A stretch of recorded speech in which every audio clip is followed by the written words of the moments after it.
So much to do. Ibrahim Zebrila has just touched down from a flight in Kumasi. He was at the Kumasi Sports Stadium this afternoon, and we spoke to him several times during the afternoon. He's just touched down. He's heading here straight to the studio. As soon as he comes in, we'll bring it to you fresh from the Baba Yara Sports Stadium.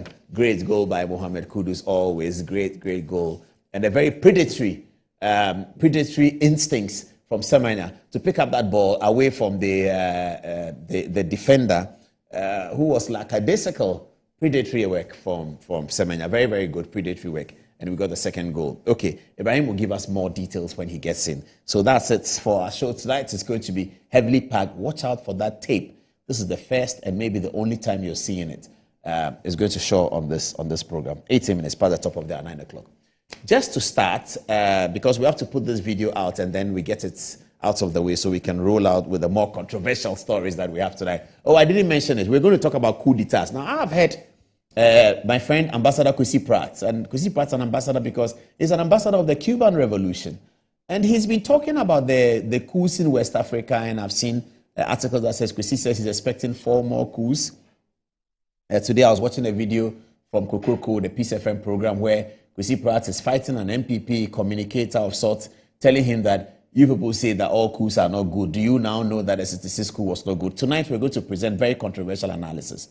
And we're going to say that it is because of the 1966 coup that Ghana cannot be like Niger, Burkina Faso, not just Ghana, maybe Nigeria as well. And Femi Odegbami, if you've seen it, he's published an article about Nigeria and Ghana. He makes a similar point. And I'm going to make that point very confidently, and that's why I brought my laptop here, because in 2007 or 2006, I wrote a dissertation for the University of London discussing these matters. It was entitled The Role of Security Sector Reforms in the Political Outcomes of Ghana and Cote d'Ivoire. Security sector reforms is some of these things, and I discussed Ghana and Cote d'Ivoire. So I'm very confident to speak about this matter because I have it here, and it's a dissertation that has been marked and published. So I'm in very capable hands tonight. Hassan Bello will join me on that discussion.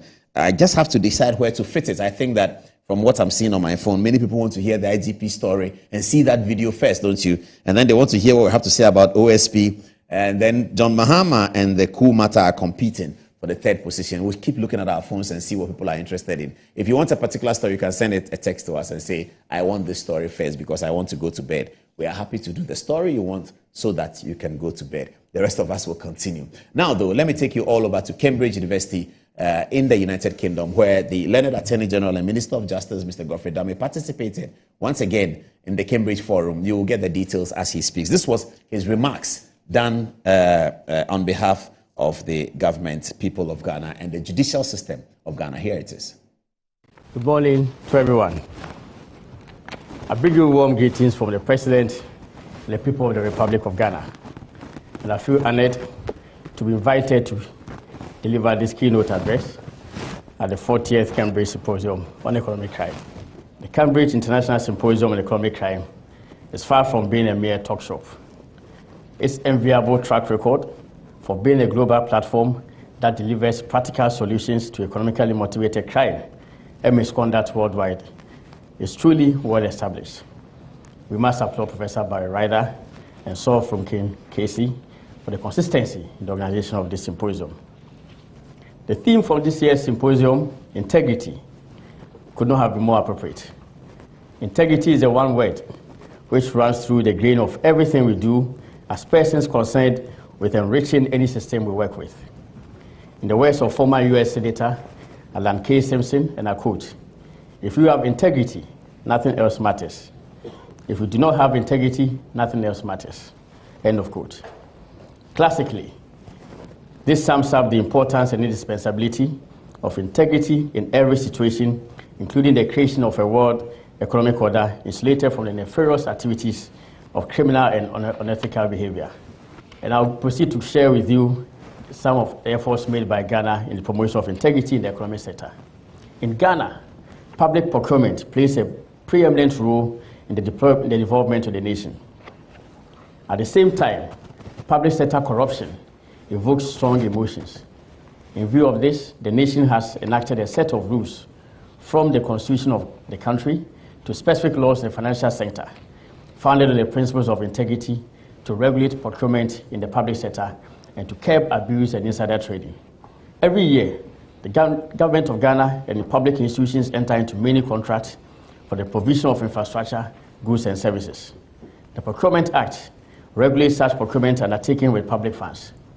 The guiding principles of the Procurement Act are fairness, transparency, non-discrimination, the attainment of a clean process in order to obtain value for money, promote a competitive local industry, and increase the confidence of stakeholders in public procurement processes in the country. In addition to this, the Public Financial Management Act 2016, Act 921, enshrines a body of laws to regulate the financial management of the public sector within the macroeconomic and fiscal framework and defines the responsibilities of persons entrusted with the management and control of public funds, as well as the accounting and audit of public funds. Indeed, the question to ask is, have this set of laws been foolproof for wrongdoing? And the answer, in my view, is a resounding no. Indeed, it is the case that wrongdoers will always find a way. They will constantly devise artful means of evading the long arm of the law.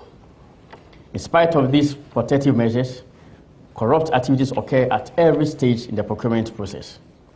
This unquestionably have a significant negative effect on the economy and harm the development of the society. Insider trading is just one of many unethical behaviors. The most chilling and perhaps shocking case of insider dealing was witnessed when a former head of the Procurement Authority was implicated in what was notoriously described as the contract for sale phenomenon. As the head of the Public Procurement Authority, he was alleged to have established a company in which he held majority shares and which also actively bid for government contracts. This company was alleged to usually win the contract and which were subsequently sold to other contractors at a higher price.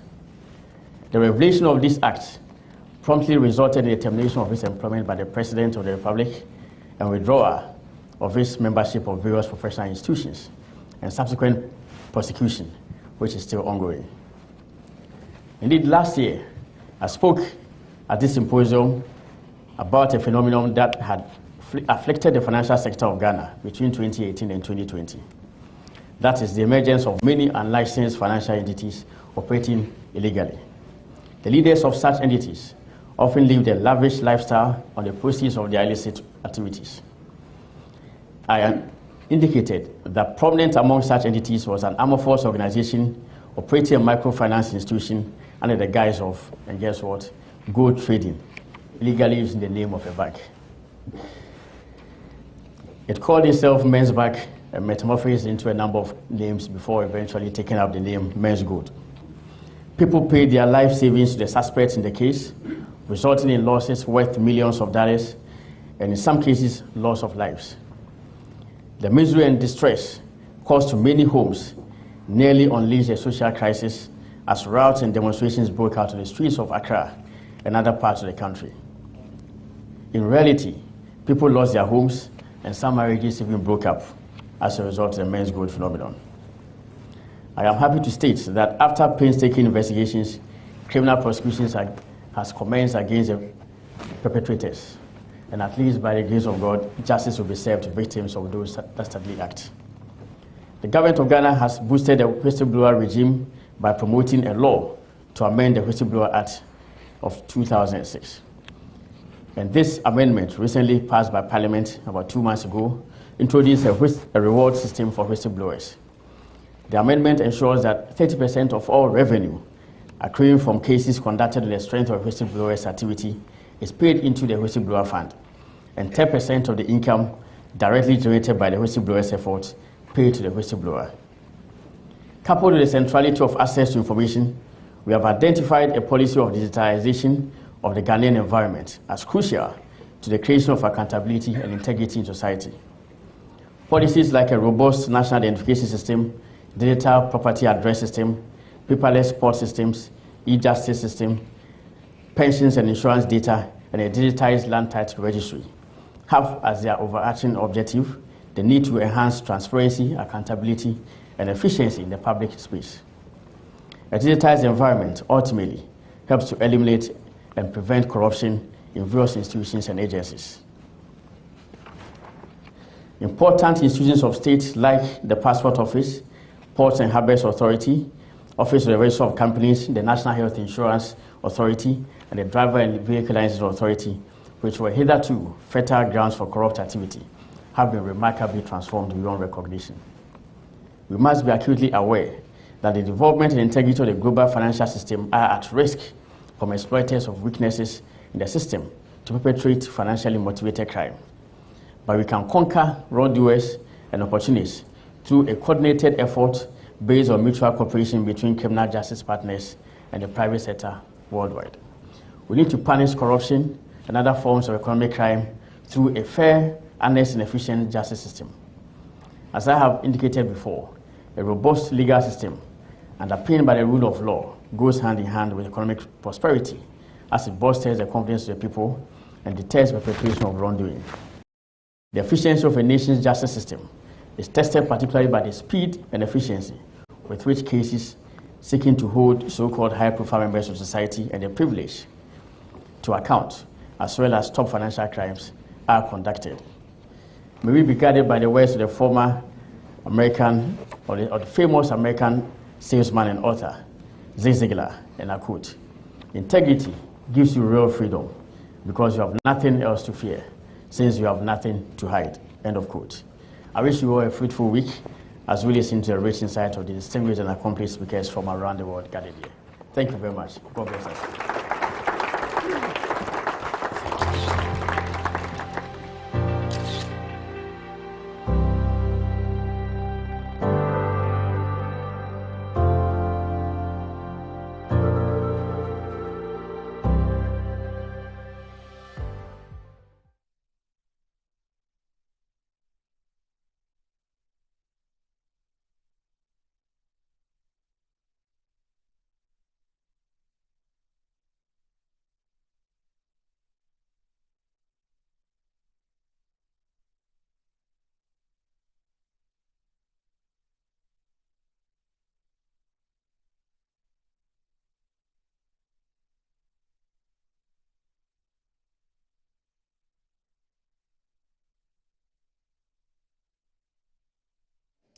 All right, people are texting me. What's the video you have on Bugri Nabo and the IGP story? Well, there's a video that you haven't seen yet. It's a video that is quite controversial that you have to see. Okay, it's half an hour after 9 o'clock. We're trying to make a decision in the studio, all of us. Do we take a 5-minute break so we get out of the way and then we can just deal with the matters?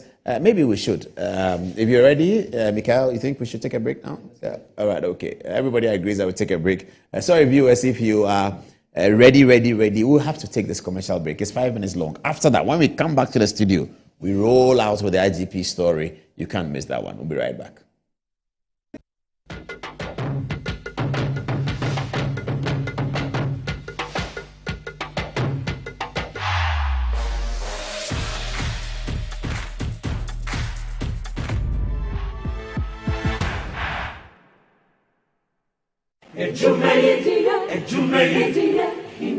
In life, choice is good, but choice plus safety is way better. Your safety and comfort is paramount. Under the cylinder recirculation model, you can buy LPG in a safe environment. All cylinders are inspected and maintained to the best safety standards, so your safety is assured. Just take your empty cylinder to the nearest exchange point and swap it for a filled cylinder. Different cylinder sizes will be available to meet your pocket size. Imagine cooking in a smoke-free environment. This will improve the health and well-being of you and your family. Choose LPG in a safer model of distribution. Cylinder recirculation model, securing your safety, creating more jobs. A message from the National Petroleum Authority under the patronage of the Ministry of Energy. Inside Black Star Press Limited, grow inside the invective minds, evolving concepts and the creative trends. The printing press you need now. Witness the beauty, diversity and natural wonder with our works. Inside Black Star Press Limited, in association with Lionhead Group of Companies. Call us now on 0200-880-000 for all your print works. Black Star Press Limited, a worldwide reputation for quality printing. Enjoy the fruits of your labor, they say. But as humans, aging and physical infirmity stands our way of enjoying our mansions and homes. It often becomes challenging, if not impossible, to use our stairways day in, day out. With portable American pneumatic vacuum elevators, PVs, you are assured of unlimited enjoyment of your mansions and homes. It's a self-supported elevator for vertical movement of humans and goods at homes and offices. The original comes in 3 custom-made models with wheelchair accessibility. Call it luxury, but it's a necessary imperative for vertical mobility. Do not let aging or infirmity limit you. Get one for your easy vertical mobility at home. It's affordable and can be installed in just 3 days without modification to your existing building. It's however easier to incorporate it at the construction stage. We also have traditional Fuji elevators and escalators for your high-rise buildings and malls. Visit Lifts and Elevators Company Limited at Sakumono for your elevators nationwide. For free consultation to call or WhatsApp us on 0200-535-515. Lifts and Elevators, the elevator people. Betway is your gateway to a theme park full of gaming excitement. A whirlpool of wonder where your favorite games come to life. Where you can take to the skies with max payouts that reach into the millions. All in the palm of your hand. Visit betway.com.gh. Terms and conditions apply. Betway is regulated by the Gaming Commission of Ghana. No under 18. Bet responsibly. Betway. Bet your way. Sometimes the unexpected happens and the hero falls down in his own story. But he needs not stay down for long. Cosmopolitan Health Insurance is your trusted health partner. Whether an individual building a business, with Cosmopolitan Health Insurance, your medical care is our concern. For the best health insurance solutions for corporate institutions, groups and associations, families and individuals, choose Cosmopolitan Health Insurance from our over 700 accredited health service providers nationwide. Call us on 0302-540-668 or 0501-678-547 for all your health insurance solutions. Cosmopolitan Health Insurance, your medical care is our concern.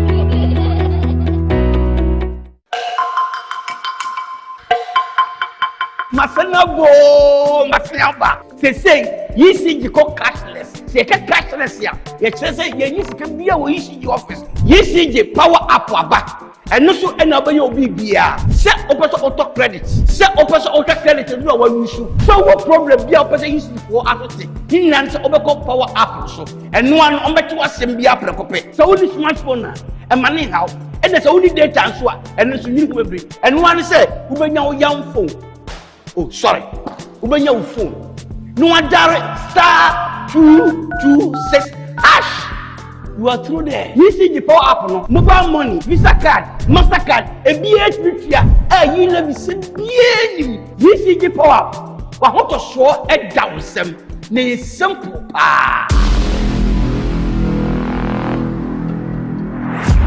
My son, there's more blessing in giving than receiving. When you fear for you and cover the makers in The pneumatological aberration of the Lord revealed unto me this night that me and my household should go out into the world and bless the world. Makers Electronics Company Limited. Up to 67% discount. Our selected appliances. This is what I call quintessential immaculatability. The Makers Electronics Company Limited. Taifa Burkina Highway. Amasama Zongo Junction. Edike Pharmacy Dining. Oyer Fateman Boga Junction. Ashaman Valco Flat. Kumasi. Ahinema Kokobin. Asafubuachi Hospital Junction. Sakrani. Number 9 Market. So and tell mom and dad about the Makers Blessing Attack program. From 0552 222 253 and 0552 222 254. Terms and conditions apply. My name is John, and this is my long-time crush, my cookie dipped in strawberry yogurt. On this scorching hot afternoon on our way back from a long job hunt, we met this good Samaritan who offered us 6 weeks later. A special wedding reception for our bride and groom. And there she is, my cookie, dipped in someone else's yogurt. Who holds the moolah, calls the shots, play game by games, the easiest lottery to play and win. Big phone numbers from 0 to 9 up to 3 times daily to become one of our daily lucky winners. Dial *946# to play now, or you can also play online at www.gamepackgames.com. Game Park is regulated by the National Lottery Authority.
All right, 20 minutes to the top of the hour. It's time for the action to begin. Distinguished ladies and gentlemen, welcome again to the show. It's the touchscreen time, and this is where it all happens. And we are always delighted to share with you our research. Whoa. Welcome to the Thursday Casual. As I said, today is a Thursday that's so busy. I didn't anticipate that a Thursday would be that busy. Good evening, sir. Alan Kojoche Martin was a big story on Tuesday for us, and tonight we have only one slide on the matter. We've heard everything that's been happening. We've heard the news, and everyone has been following it the same way, isn't it? But tonight, we're just going to focus on the response that was written by somebody from the Baumia camp. He's called Samia Uku. He wrote a response that we'll just read. Before then, whilst these conversations were going on about regional voting and if Alan Martin is not in the race, what happens to the MPP in the Ashanti region, and whether Dr. Baumia can grab it all, that somebody sent this video to us, and I think you've seen it as well. It was Dr. Baumia addressing the Asanteman Council as a subject before the Asante Hene at the Akwesida, and he spoke for about 2.5 minutes. Have a look. Let's have a look, and we come and deal with the Alan matter. Next, IGP, OSP, John Mahama, Nkrumah coup, and all of that is coming up. Let's have a look at this one.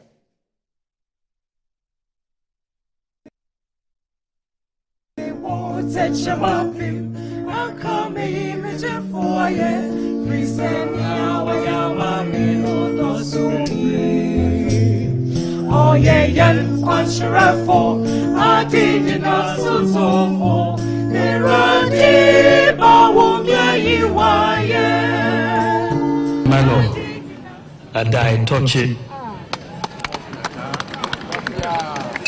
yamin shirano yamin mano kwa tintin na mebejin shirawano ho se ye ko akopre agifra Kano ama yekui MPP ampa mebaye oshirami na meko konumu na nyameso eshiraso na midin kunim 26 August na mintimi tunankran kise meba ne nan so mebe kankyere no se shira o maime no nyame ashiraso na medin kunim medase de ndasia enikabia emao one ohemfu nyina sentiment nyina medase pa de toso ekono yenyenwie ba koka hoa eyo enim 4th of November ebeyi frankatuni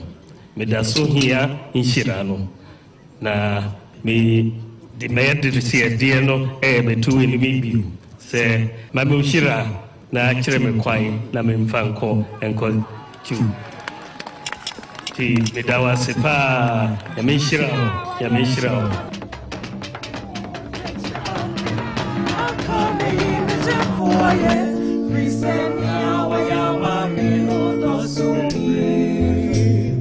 Oh yeah, yan kwanshirafo adidina sutofo eradi bawumya yiwaye adidina sutofo.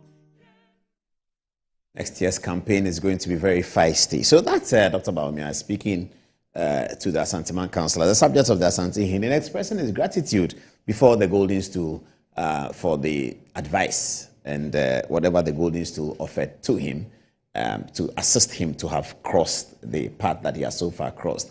He asked for more support as he says he's going for a bigger one. The NPP party is still dealing with the withdrawal and the allegations that have been leveled against it by John Allan Kojo-Martin, the former Minister for Trade and a big member of the party.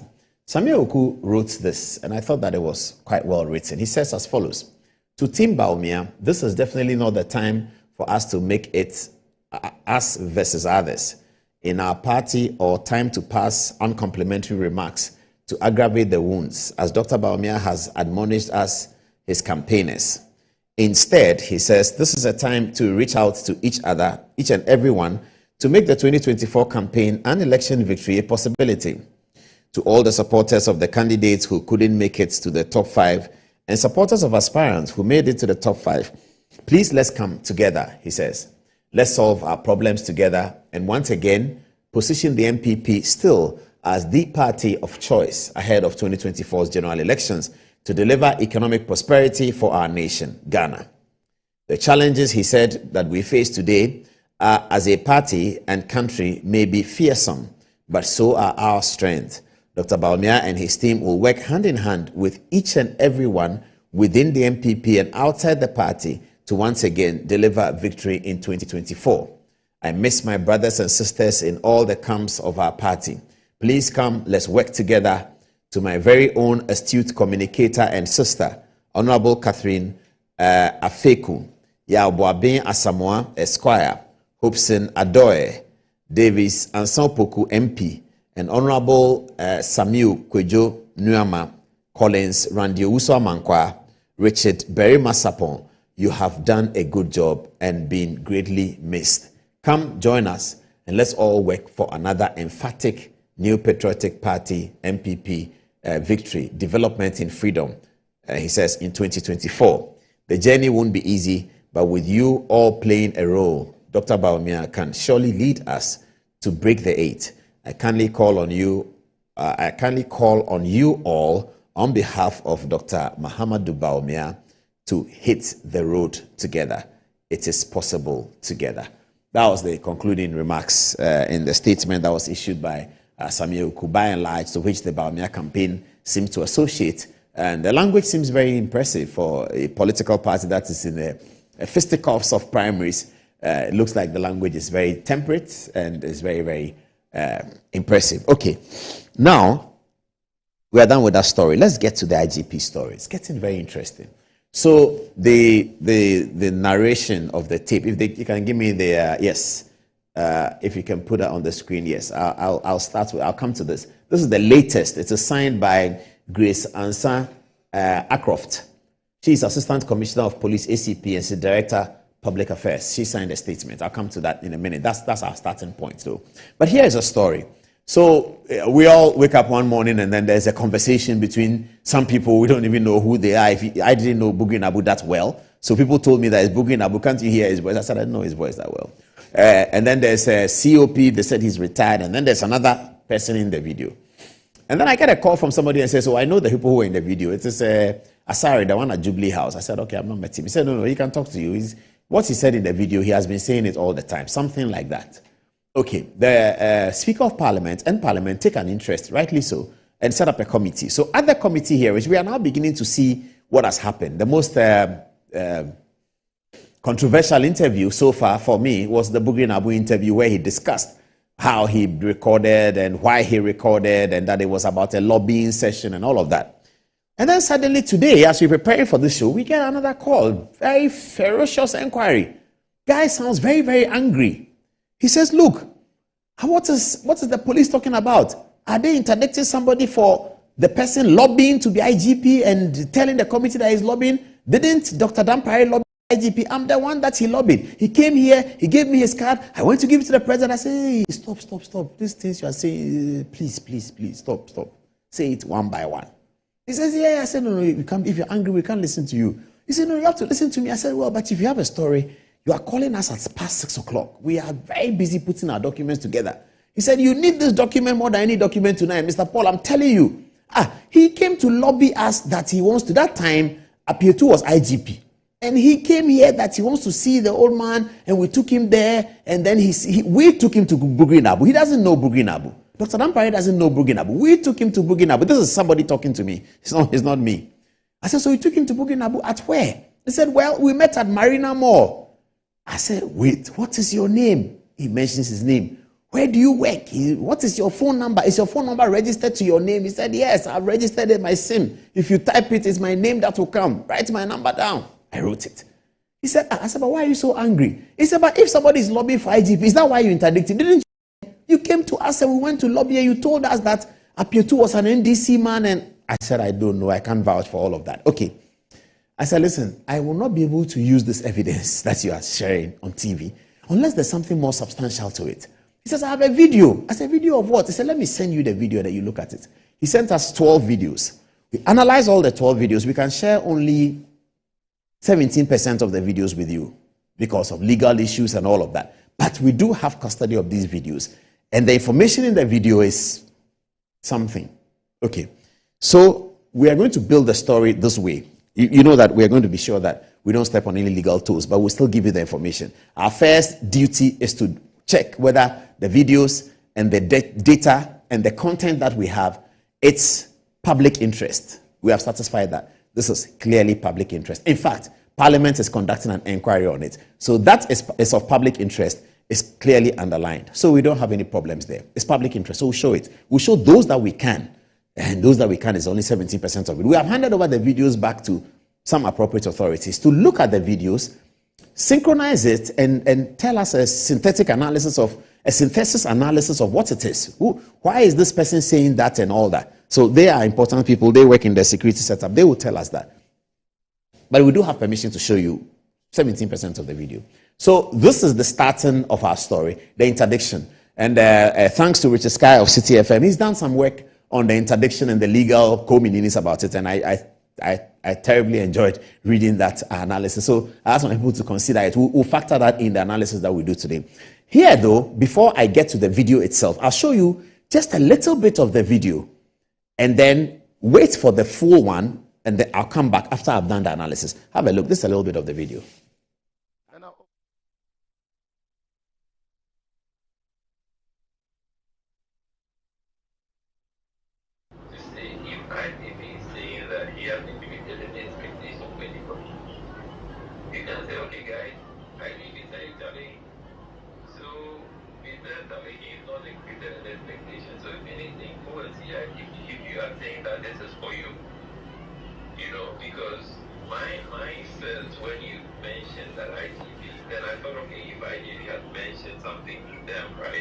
If the IGP said this, he's telling lies.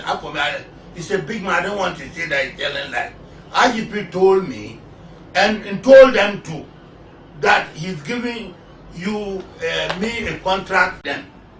So and they are aware, and you told them too. So I'm surprised this happened. Yes. Chairman, you see, the money you are throwing up there, did I tell you that I'm going to give any? Yeah, they told me. They know that you are bringing money to me. They know. Did I tell anybody that? This is what they told me. They told me that you told them that. You listen. They told me that you told them that. Pardon? You didn't mention any amount. You said what you told them. You are sending money for me to close the whole matter. and then you can only get 250. So anyway, me, I'm surprised about this current events. I'm so shocked in my life, and I don't know what to say. But I'll call IGP and I'll. Okay, 8 minutes to the top of the hour. So that's a sneak preview of what we were told we can show to our viewers tonight. There's a bit more that we can show to you, but this is just a sneak. Did you hear that? You heard that? Okay. Now let's come to the story. We'll build the story and then get back to that video about what the video is all about. Okay, so this is a letter that came to the general public just yesterday. It's as follows. The police service has interdicted Commissioner of Police, COP Mr. George Alex Mensah, Superintendent Mr. Emmanuel Eric Jebi, and Superintendent Mr. George Lysander Asare in connection with the audio tape which has become a subject of investigation by Parliament. Oh, okay. The interdiction is to make way for disciplinary proceedings into their conduct in line with police service regulation. So this is very interesting. So the police statement is suggesting that the interdiction is as a result of things that these persons have said before the Commission of Inquiry. That's where the 1992 Constitution comes in very, very strongly. I'll show you the constitutional article and why it is complicated. For those of you who are legal scholars, you would remember that during the Ghana at 50 trials in 2009, Dr. Charles Reku Brobe and the Honorable Kojo Pienin were held before a committee that was chaired by Maretta Brew, later to be Attorney General under President Mahama. And they had given testimony about the work they had done at Ghana at 50. Later on, the Attorney General Betty Moe tried to prosecute them. Their lawyer, Justice, incidentally, is very interesting. Their lawyers were His Lordship Justice, well, their lawyers were Yoni Kulendi, as he then was, but of course now Justice of the Supreme Court, and Tony Akoto Ampao for Reku Brobe and Yoni Kulendi for Kojo Pienim. And they overturned the court decision because they told the court that when people have given evidence at the Commission of Inquiry, that evidence cannot be used to punish them. That evidence cannot be used to investigate them. So the first concern about lawyers today was looking at the statement from the police indicating that it has to do with the public inquiry. That's a Commission of Inquiry that they have appeared before. It cannot be used against them. That's what we're getting tonight. If, therefore, it has been used against them to interdict them, what can happen? I don't know. The lawyers will deal with it. Okay, but let's get into the details of the matter. So this is the interdiction. I'd like to say a few things now. I should have had them to get me the photographs of the people. But if you have a Dapaah's photograph, you can put it there whilst I make this analysis. If you listen to the tape or the interview session in Parliament, the Parliament ad hoc committee, if you listen to it, you will see that the people who gave the testimony, the police officers who gave the testimony, i.e. COP George Alex Mensah and the Superintendent Jebi and Superintendent Asare, if you listen to what they say about the IGP, it should be obvious to anyone that their position as police officers under the continued leadership of Dr. Dapaah is untenable. It's untenable. Dr. Dapaah is the head of the police service, the IGP. He's the most important person in the police service. If this testimony that we heard, where Alex Mensah was boldly saying that, oh, Dapaah has done so many mistakes, he can't, blah, blah, blah, and Asare says, no, Dapaah cannot be, he recorded it. If you listen to that, you will come to the conclusion that their position as police officers to work under Dapaah is right now untenable. That's point number one. Point number two, they allege that the position that they take is also the position of majority of police officers. That's the allegation they make in all of those testimonies. That the position that they take is the position of the majority of police officers. We cannot verify that. We don't know that for sure. A majority of police officers have not been called to the committee to confirm or deny that. So we don't know that. However, if that is investigated, and Alex Mensah was asking for that to be investigated, if that is investigated and it is true that the majority of police officers hold the views that Alex Mensah expressed in that committee, then Dr. Dapaah's position has also become untenable. Because Dr. Dapaah is not elected by the people of Ghana. President Akufo-Addo is elected by the people of Ghana. That's why he's the chief security boss. Okay, together with the vice president, they are elected. Now, the people don't elect you so that you create a police service that is discordant, that you have the leader going left and majority of the police are going right. If that is the case, then the position of the leader has also become untenable. It will take a while for us to verify this. That Alex Mensah, COP, and Asari's position as police officers under Dr. Dapaah is untenable. It's clear right now. We know it because we saw them testifying before Parliament, and the kinds of things they said. It behoves all of us to understand that they cannot continue to work under Dr. Dapaah as the IGP. So their position is untenable. If we look at the interdiction within that context, perhaps we can agree with it. If you look at it within the legal context and within the provisions of 1992 Constitution, and I'll show you the article, you will know that it's problematic, or it could be problematic. I saw members of the committee speaking to media today, wondering about why that happened and they were not told, etc., etc. Fair enough, Dr. Dapaah doesn't need to tell them. If, however, the allegations they make are substantiated or can be substantiated, then surely Dr. Dapaah's position has also become untenable. Because you can't lead the police where the majority of the people you are leading are thinking you are going the wrong way. And that's what COP Alex Mensah told the committee. And he told the committee that you can investigate it and see. You will come to the conclusion that the majority of the police are not happy with him. How many policemen do we have? We have about 55,000 policemen. 55,000 policemen plus their family is 100,000. That's one family member, one. If you give them two family members, you are 200,000. Policemen, you know the policeman thing. So if they have 4 children, then you have a significant number of people who are unhappy with the police administration. I don't know whether that's true or not, but that's an allegation that Alex Mensah makes to the committee, to Atache's committee. That's an allegation he makes. And he invites the committee to investigate it. I'm not sure what mechanisms the committee will use to investigate. They know what to do. But if they can investigate and come to that conclusion, surely the IGP's position is untenable as well. Okay, now let's get into the details of the analysis. Let me go to Richard Sky. If you have it, they'll put it on quickly, and then I'll look at it in terms of what he's saying, and then I'll come to the videos and his boogieing up. Okay, can you put it bigger? Today they are giving me small windows. Okay, they open the window now. Yes, the suspension of police officers caught up in the leaked tape scandal, which occurred shortly after some or all of them testified before Samuel Atache's parliamentary committee, seems to present a legal enigma that calls for a closer look at Article 1214 of the 1992 Constitution. Let me know whether you have the constitutional article as well, Maureen, then I can take it. Okay, this constitutional provision is like a legal force field. It says that when individuals answer questions posed by Parliament, their responses cannot be used against them in regular legal cases, whether they are civil or criminal. However, there's a little twist. If someone accuses them of lying under oath, perjury, then what they said in Parliament can be used against them.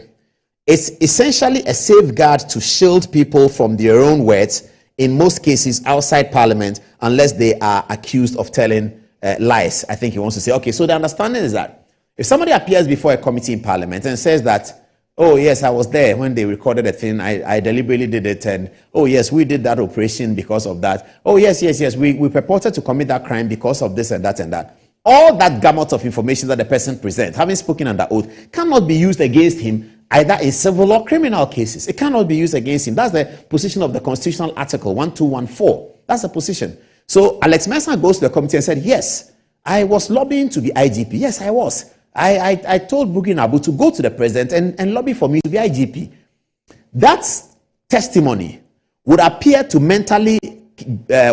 give him a mental state of undermining the IGP.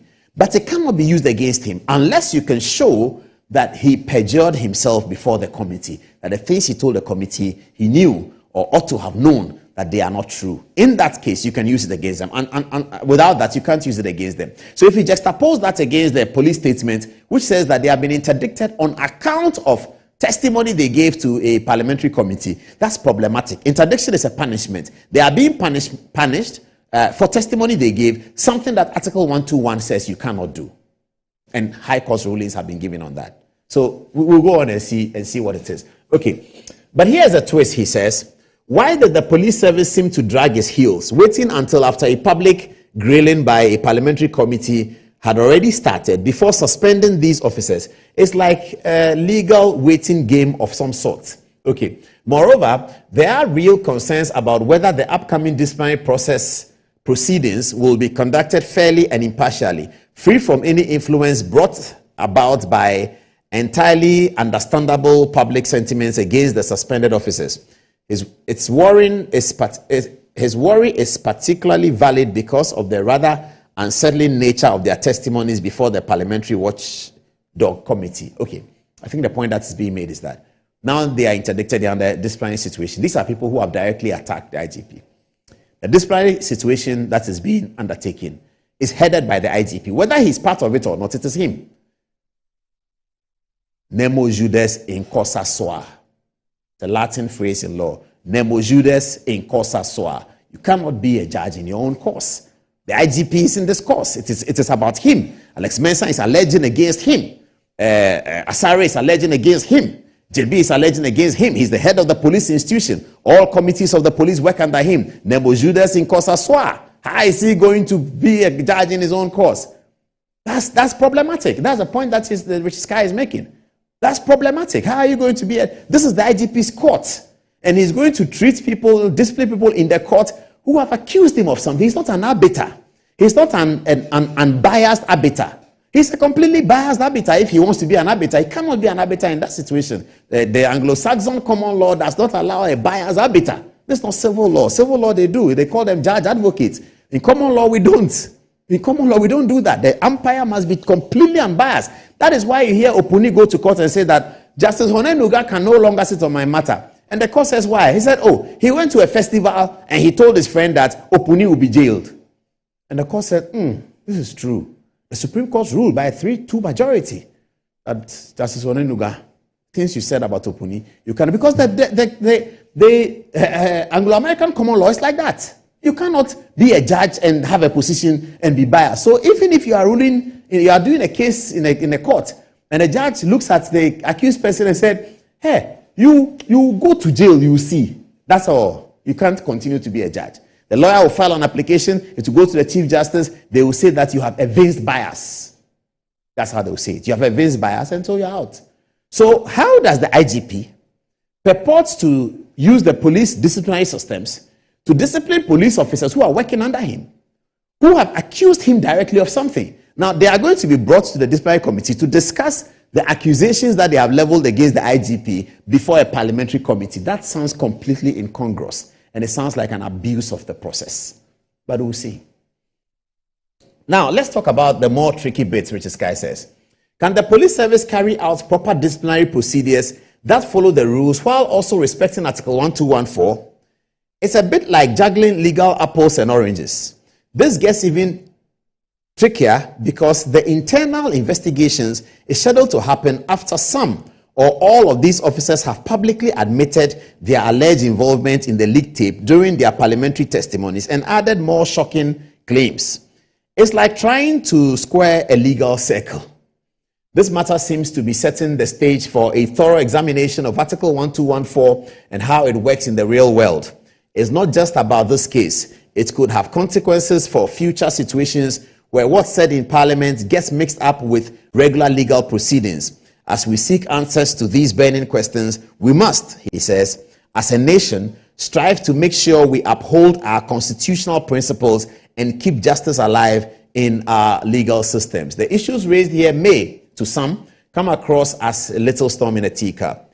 Maybe there's really no issue. Let's see if real and compelling issues will unfold in the coming days. Thank you very much, Mr. Sky, for this piece of legal opinion, which he published widely on social media for everybody to see. So you get the points he's making. And I like something he said at the end because it speaks to some of the things the special prosecutor is doing and some of the things Martin Amidu is saying. He says, let's make sure that we uphold our constitutional principles and keep justice alive. It is very, very important to uphold constitutional principles, not to allow the people who carry authority to maroon all over us. And we don't want tyranny of the majority. We don't want tyranny of the minority. We want the sustainability of the provisions of the 1992 Constitution as it is. For those of us who are pro-amendment people, we are also seeking major amendments to the 1992 Constitution. We don't know whether we'll get it or not. But for now, we must abide by the 1992 Constitution. Will the IGP go on to conduct a matter that appears like a violation of Article 1214, a gross violation of Article 1214, by interdicting officers who have gone to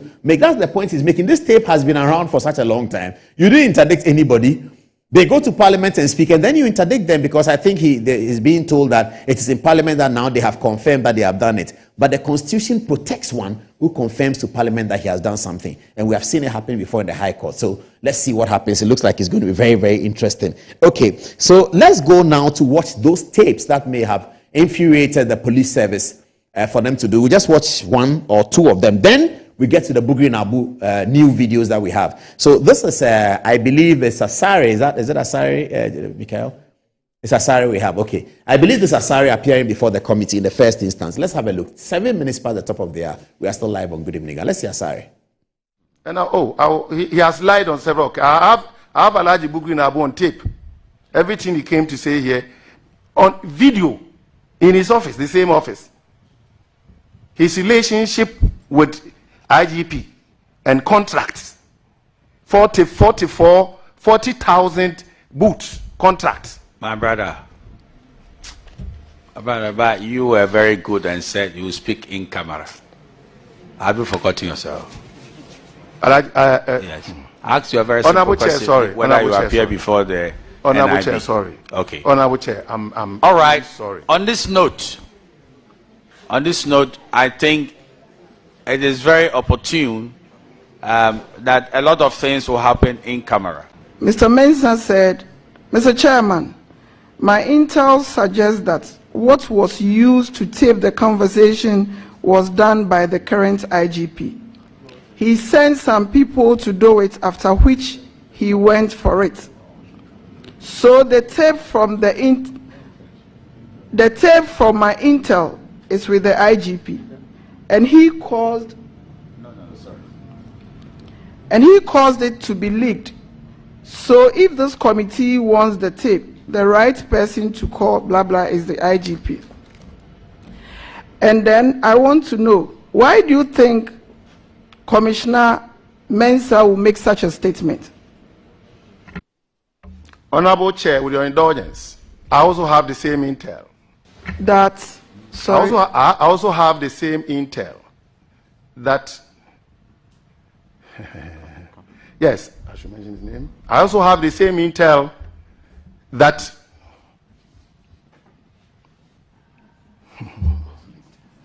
that the IGP agreed with Bugri Nabu after Bugri Nabu had gone to inform the IGP that somebody wants your post, so he has come to me, to the extent that the CV that was collected from Commissioner and sent to Bugri Nabu by those boys, they are prepared to come here and testify. They are two. They collected it, sent it to Bugri Nabu. Bugri Nabu gave the CV that was intended for the appointing authority. He gave it to the IGP. Okay, Chairman. That I would be happy that I say more when I'm in camera, because it is not a healthy development at all.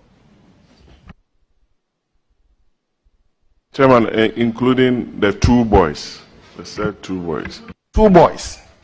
If you could remember, when Alhaji called me, he knows my name, Amasari, but God works under mysterious circumstances. I don't know what moved Bugri Nabu into calling me Asante. And this Asante, per our intel, is a corporal or sergeant that has been promoted to go to police college to become an ASP.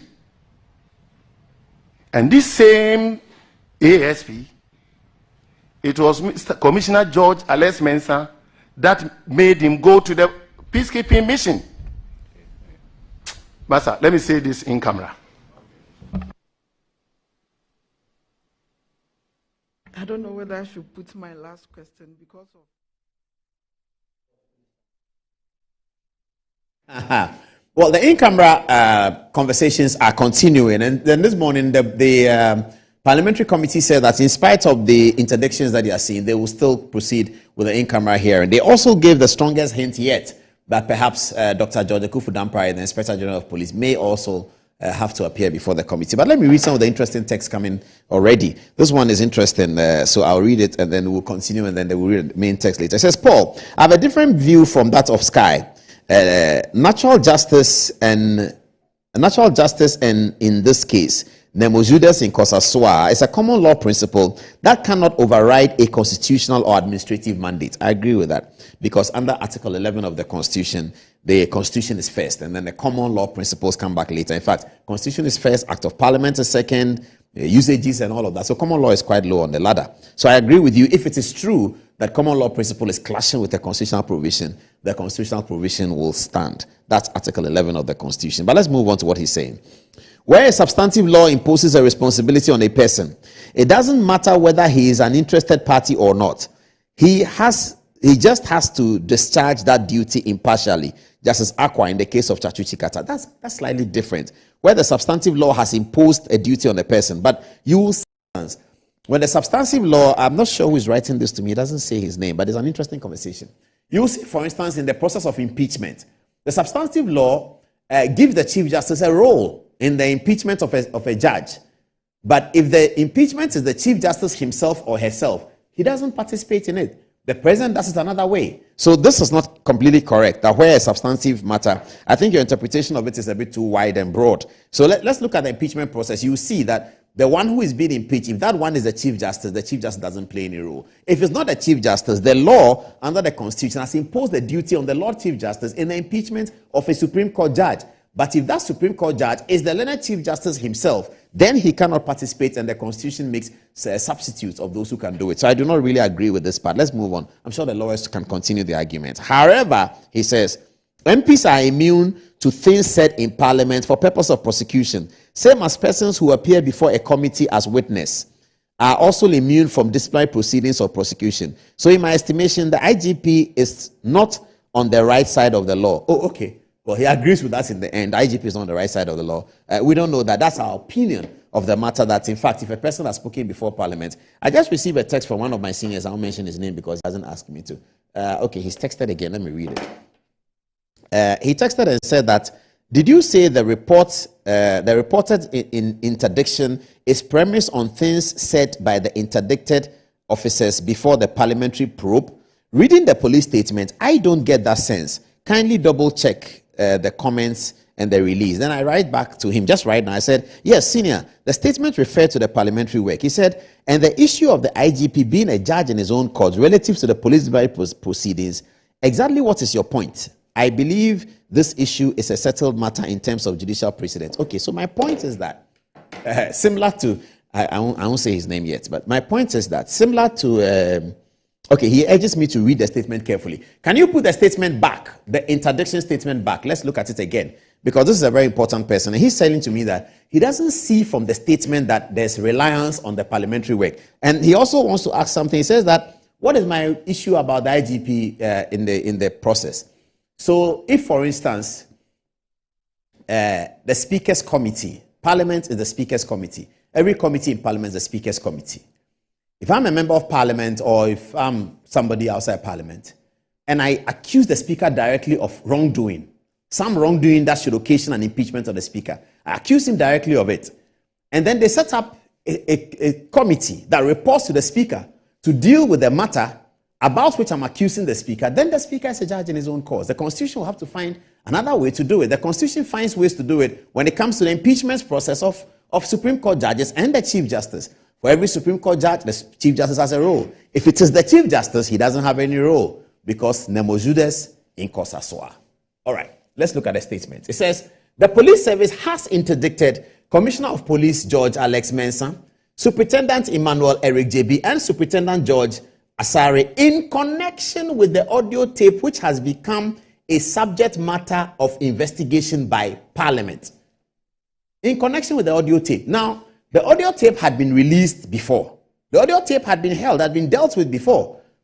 It is only now that they are doing the interdiction. If they didn't say investigation by Parliament and said in connection with the audio tape, then we have the gray area to play with. But here, based on what they've said, they have clearly pointed to the basis of their evidence, Parliament, that the tape is a matter of parliamentary inquiry. And many Ghanaians have heard what is on the tape and have seen the evidence based on the parliamentary inquiry. In-camera hearings have started. So we don't hear what's happening in camera. Perhaps the IGP knows, perhaps the police system knows, but we will not know what happens in camera. Is it the testimony that is going to go on in camera that is being purported to be stopped by this interdiction? The committee have told us that they will not stop the testimony in camera. They will still hear it. It doesn't matter to them that people have been interdicted. So those are all analysis from this thing. Why is this coming at this time? And that's the point that Richard Sky was making. Number two, they said that the interdiction is to make way for disciplinary proceedings into their conduct in line with the police service regulations. Yes. So which conduct? The conduct of the content of the tape. That's their conduct. The things they said on the tape, which they have repeated before the parliamentary inquiry, because until it was a parliamentary inquiry, it is a tape about which they can deny. The police service did not conduct its independent investigations to ascertain whether the people who were speaking on the tape can confirm or deny it. It was Parliament that they are relying on. And if you are relying on a testimony given to Parliament, you have to deal with Article 1214. That's the point we're making. So, Chief, we are confident that this statement suggests that IGP and his people were depending on the tape in Parliament, and therefore Article 1214 will lie and is relevant to the matter. Okay, this is very interesting, isn't it? It calls for a lot of constitutional issues. We'll be coming to OSP, so just stay tuned for us. It's 18 minutes past the top of the hour at 10 o'clock. Now, let's go and see the first tape. I call it bizarre, quote and unquote. So these people who send the tape to us, their beef is that if people are going to be interdicted for lobbying, which is what Alex Mensah said, and which is where a lot of people were angry with Alex Mensah. A lot of political actors were angry with Alex Mensah. How are you lobbying for IGP when there's an IGP there already? Now, these people are saying that is what happens. People lobby for positions. So they were part of a lobbying situation, and we don't know whether what they are telling us is true or not, but it's of public interest. But they were part of a lobbying situation to make Dr. Dapaah the next IGP after appeared to. So Dr. Dapaah came to see the big man, and they facilitated, because Asari was at Jubilee House as a police something. I know they have detachments over there, so the police have people at Jubilee and all of that. They do that.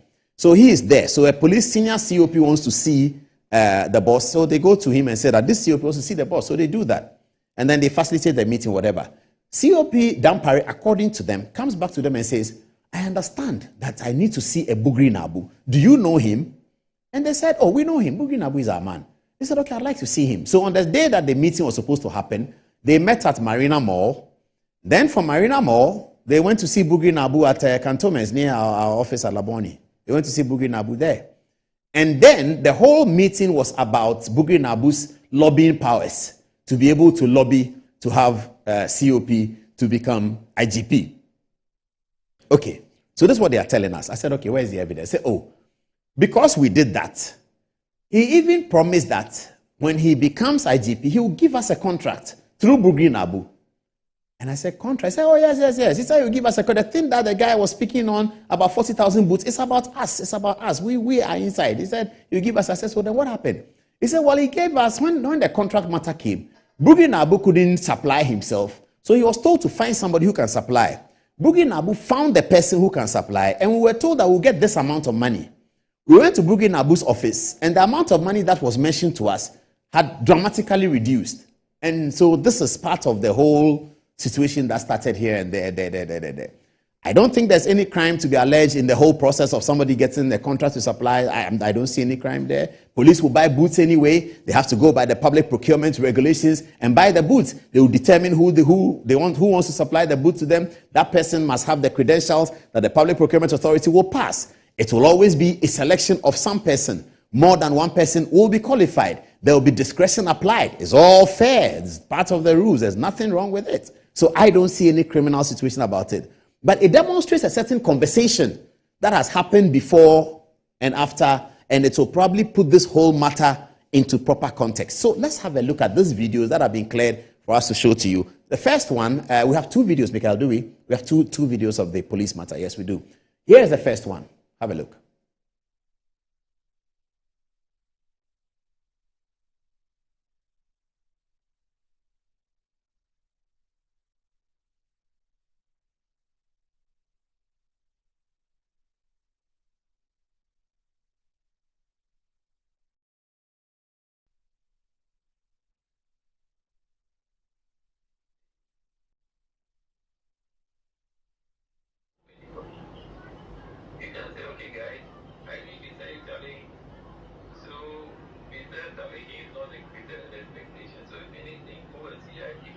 are saying that this is for you. You know, because my sense when you mentioned that IGP, then I thought, okay, if IGP had mentioned something to them, right? If IGP said this, he's telling lies. He's a big man. I don't want to say that he's telling lies. IGP told me, and told them too, that he's giving you me a contract then. So, and they are aware, and you told them to. So I'm surprised this happened. Yes. Chairman, you see, the monies you are throwing up there, did I tell for you that I'm going to give any? Yeah, they told me, they know that you are bringing money to me. They know. Did I tell anybody that? This is what they told me. They told me that you told them that. You listen. They told me that you told them that. Pardon? You didn't mention any amount. You said what you told them. You are sending money for me to see to close the whole matter, and then you can only get 250. So anyway, me I'm surprised about this current events. I'm so shocked in my life, and I don't know what to say. But I'll call IGP and I'll.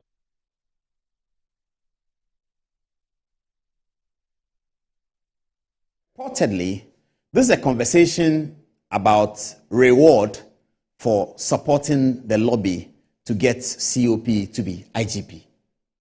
This is about that, the lobby. So the guys are telling me that they are completely beside themselves with anger. That why should another person who is lobbying through the same Brugi Nabu, the same person that COP lobbied through, that COP didn't even know him. They took COP to IGP to Brugi Nabu so that he can become IGP. He didn't even know him. He promised them that he was going to give them this contract because he lobbied them. And then apparently they did some work. I don't know what work they did, but the National 1992 Constitution shows clearly how an IGP is appointed, the president, the council, the police council, all that. But they say they did some work. I don't know. Okay. So the work they did, they were promised a certain reward. So this conversation, the first one you saw, is about the reward came and it's not what they were expecting. And so they are tackling their man Brugi Nabu. Brugi Nabu is speaking to the contractor who actually did the supply, was supposed to give them the money. And he is saying that, well, COP said I should give you this and that and that and that. And you heard Brugi Nabu say that if IGP said that he's lying, that is all very messy. One more tape to go, and then the other tapes we are told we can't show it today. It has to be looked at before we can show it. So let's see the other tape, and then we'll be wrapping up the story. We have OSP, we have John Mahama, we have football, we have the coup story as well. Okay, let's have a look. Was it Ben Kofi? Ben Kofi. The contract was awarded to Ben Kofi, and Ben Kofi gave the contract to him. So it is not the contract me and him we know about IGP giving him the contract. That contract didn't come. Look at what they are telling me now. So this particular contract, the job was given to Ben Kofi, and Ben Kofi also intend subletting it to him. Tell me, are you any money for me to, or what? Because you said you got some calls from even vice president of people to call you.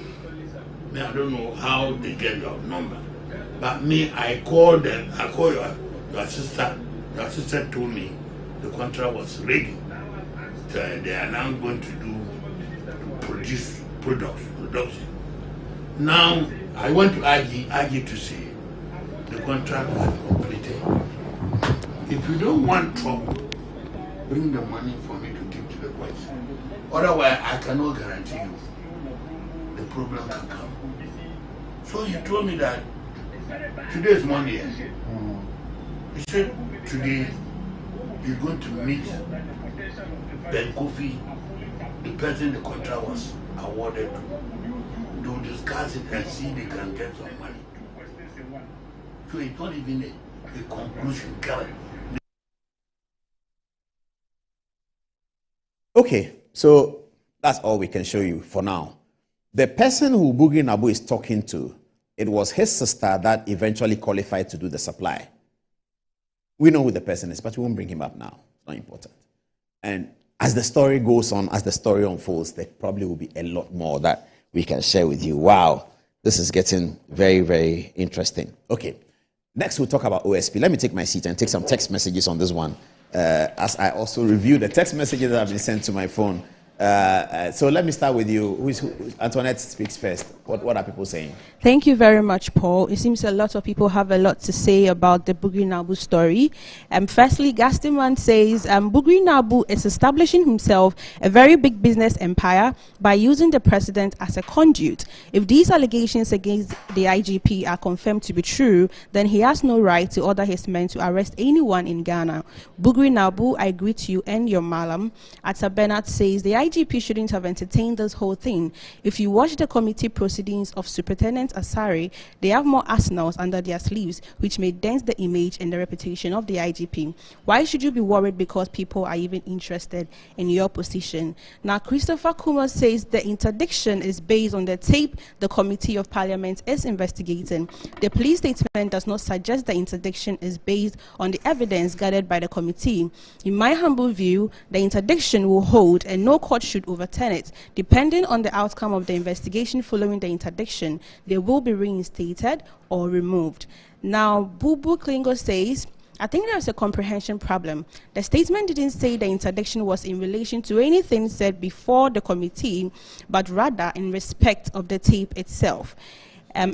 Even the chairman of the committee assured the officers that they are protected, so the police administration are clearly in the wrong for action initiated against these three officers. Now, lastly, Bamzomti says, good evening, Uncle Paul. There is more to this leaked audio. It's a video, please.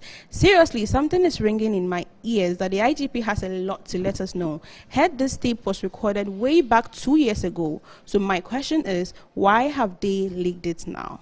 What do you have for us, Patty?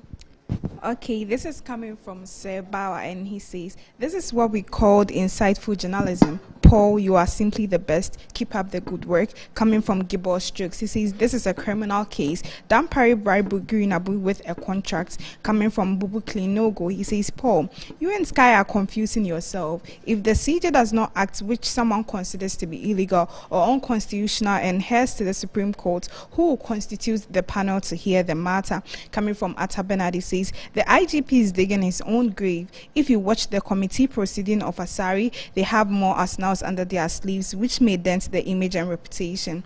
The IGP shouldn't have entertained the whole thing, but rather concentrate on his job.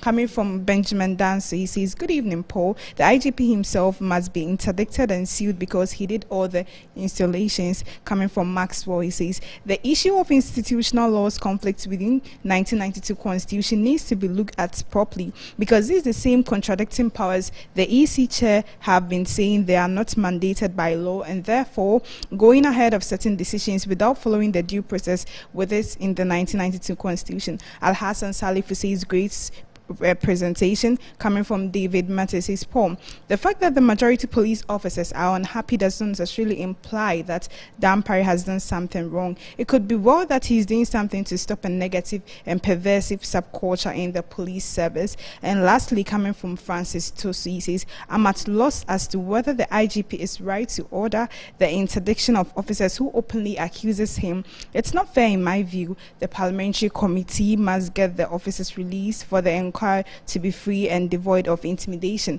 The meal of God grinds slowly, but certainly fine. Angelo. Right. From Kintampo, we have Master Planner saying, Mr. Paul de facto, today's show is really packed. Indeed it is. I'm enjoying my popcorn while watching you. Big ups to you and the team. You guys are too much. Thank you very much. Moving on, we have from Kaswa, Sheila Desane says, Paul, Dapaah was cool. That's quite abrupt.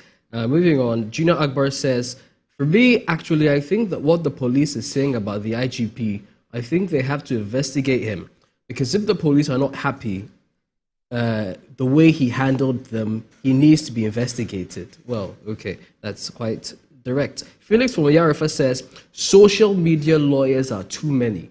Couldn't somebody go to court if he or she feels that, he says in quote, Kokonsa policeman's attitude is fair and can't be punished by the Ghanaian police service? Kobe from Adenta says, Paul, go to court. It will help democracy grow. He continues, COP Mensa himself is a lawyer, and I don't expect him to be interdicted. He must go to court to excuse himself and other, he says in quote, Kokonsa policemen. And NK Flavo says, our photogenic IGP, he should run for president. And on that note, I retire back to you, Paul. And I think that's the best. That's a good one. Photogenic IGP, Dr. Dapaah, please run for president. That is such bizarre sarcasm. But we like it. Take a second break. No, they'll kill me. I can't take a second break. We're taking one break already. OSP. Let's get to the OSP story. We'll be dealing with it. Hassan Bello, get ready. Ibrahim Zebrila, get ready. We're going to run through it very quickly. So, good evening, Kizzy. How are you? All right. So, Tuesday, we heard that, last week, Thursday, we heard that the High Court had made a determination. The rules under the OSP's Act are that he is able to seize property and sort of freeze accounts. When he does that, he has to go to court to seek an order of the court to continue the seizure so he can seize it for a short time. He purportedly did that in the Cecilia Dapaah case, and then he filed an application in the High Court according to the way the law works. Cecilia Dapaah's lawyers filed an affidavit in opposition to the application he had filed to the High Court. Therefore, the court had two competing matters to deal with: the affidavit in opposition and the application. The court considered both and came to the firm conclusion that Kisia Jabin was wrong, that he couldn't have seized Cecilia Dapaah's property because he didn't demonstrate reasonable grounds, because he didn't show that he's investigating her for any particular offense. Martin Amidu had said that before, that the phrase corruption and corruption-related offenses is not an offense. So you cannot be investigating somebody for corruption and corruption-related offenses. Corruption and corruption-related offenses are detailed in the law: stealing, money laundering, So you can investigate somebody for stealing, for money laundering, for defrauding by false pretenses. But you cannot investigate for corruption and corruption-related offenses. It's a nebulous sort of amorphous that covers many offenses. That's what Martin Amidu said. That's what the High Court said. So it turned out that Cecilia Dapaah can have her accounts unfrozen. But then here's a drama. Completely dramatic. Very, very dramatic. So Kisia Jabin then speaks to Cecilia Dapaah, the Office of Special Prosecutor. I don't know whether it's he himself. Speaks to Cecilia Dapaah and says that here's your money. According to the story that has been told to us, within 5 minutes, they come around her, the little woman sitting in the office, they come around her and say, "We have taken it back." And she's shocked. Because when she was going to the Office of the Special Prosecutor, she called her lawyers and says, "Special Prosecutor has called me. Do you want to come with me?" They said, "Oh, no, it's okay. He's just going to comply with the High Court ruling. So there's no point. You can go." The lawyers didn't suspect that this bizarre, dramatic matter was going to happen. So she shows up there. She says, "Okay, the court says we are unfrozen. Then they grab the thing, and they grab her again and say that we have taken it. Okay. Where is the abuse of office? Where is the abuse of power? Where is the wanton abuse of power? A High Court says that you can seize the assets when you have achieved A, B, C, D. Reasonable grounds, you've come in good time, you have investigated, you can do that. You agree with that, you release the assets. You have not done 1% of what the court said your law says you should do before you seize the property. Then you seize it again. That is arbitrary, completely arbitrary. And it's a mockery of the justice system. You wouldn't have thought that a criminal law expert would be the one to conduct himself during the 8th Parliament of the 4th Republic, that this is the time that we want to mock the judicial system. We didn't mock it in the 1st Parliament, in the 2nd Parliament, 3rd, but we have had major decisions of this court handed down to public officials, handed down against presidents, handed down in favor of presidents, against vice president, citizenship. We have had our court complete so many gamut of legal matters, some of which stand our democracy in very good stead, for which reason we have developed an immunity to coups, as we have been saying.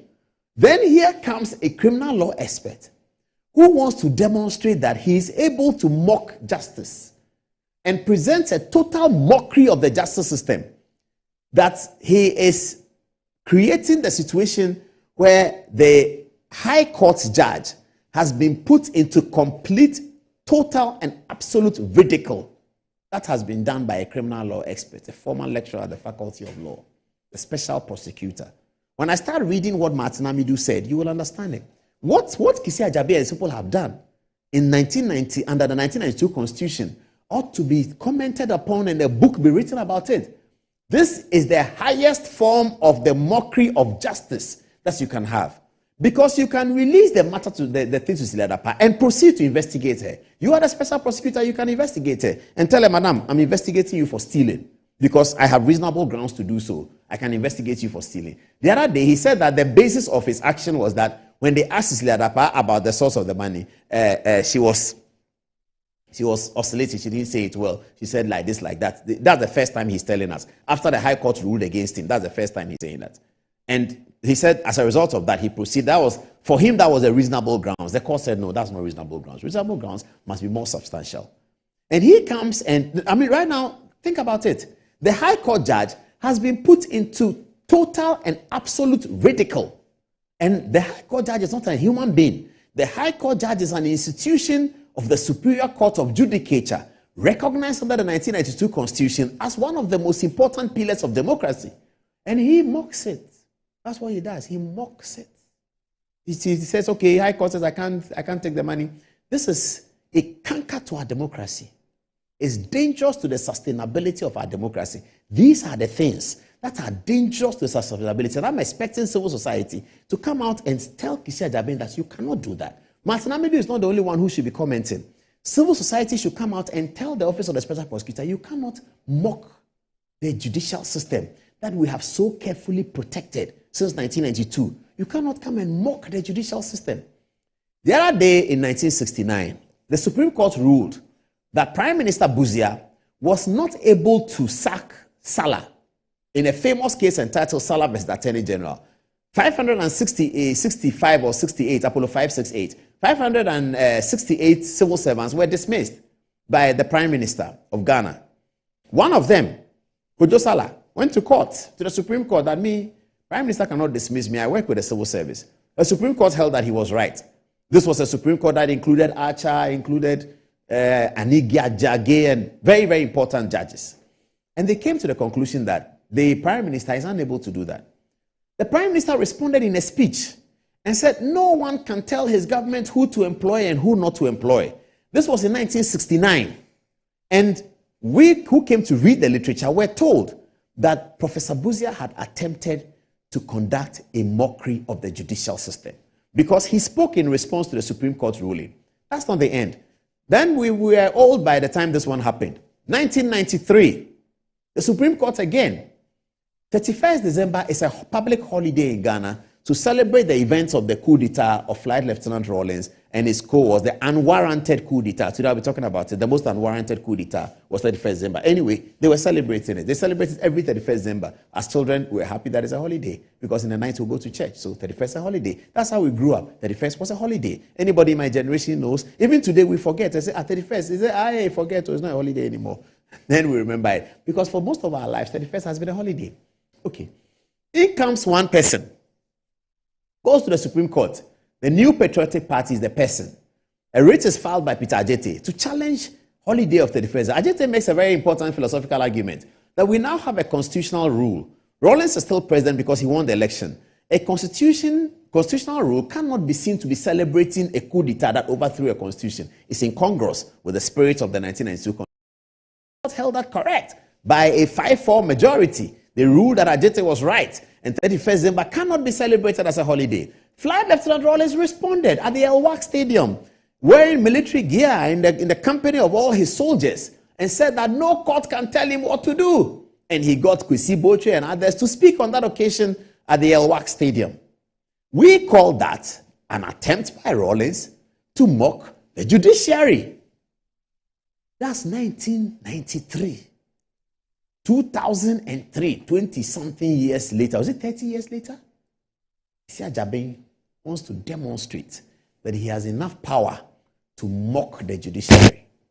He has enough power to bring down the Superior Court of Judicature to their knees. He has enough power to wantonly violate court decisions, and it doesn't matter because he is called Office of the Special Prosecutor by an act of Parliament, an act created by Parliament. For that reason, he believes that he can conduct affairs to mock the judiciary. That's what he's done. That's what Kisia Jabin has done. He says, oh, you can't seize the money. Okay, people are writing on Facebook and say, oh, Bakisi, why did you prepare well? Why did you go to court with that? Because lawyers are reading the ruling and are agreeing with the judge that, but is that what Kisi did? But is that how you do your work? And then he hears it, and then he's from his far away location. He orders his people that go talk to her, release the thing, and then grab it again. Let's see what Martin Amidu has to say about it. Let's see what Martin. Now, Martin Amidu's theory is broken down into three. He talks about the exercise of powers beyond the jurisdiction of the special prosecutor. He talks about special prosecutor acting without a reasonableness, and then he also talks about the special prosecutor violating the principles of innocent until proven guilty. It is my pleasure now to send you to the touch screen and let's share what Martin Amidu is saying. He says, 1, the OSP is acting beyond his jurisdiction. It is important for the citizens to understand and appreciate the fact that the OSP has no jurisdiction to deal with any tainted property, quote unquote, except property which is tainted as a result of being derived, obtained, or realized as a result of the commission of a corruption or corruption-related offense.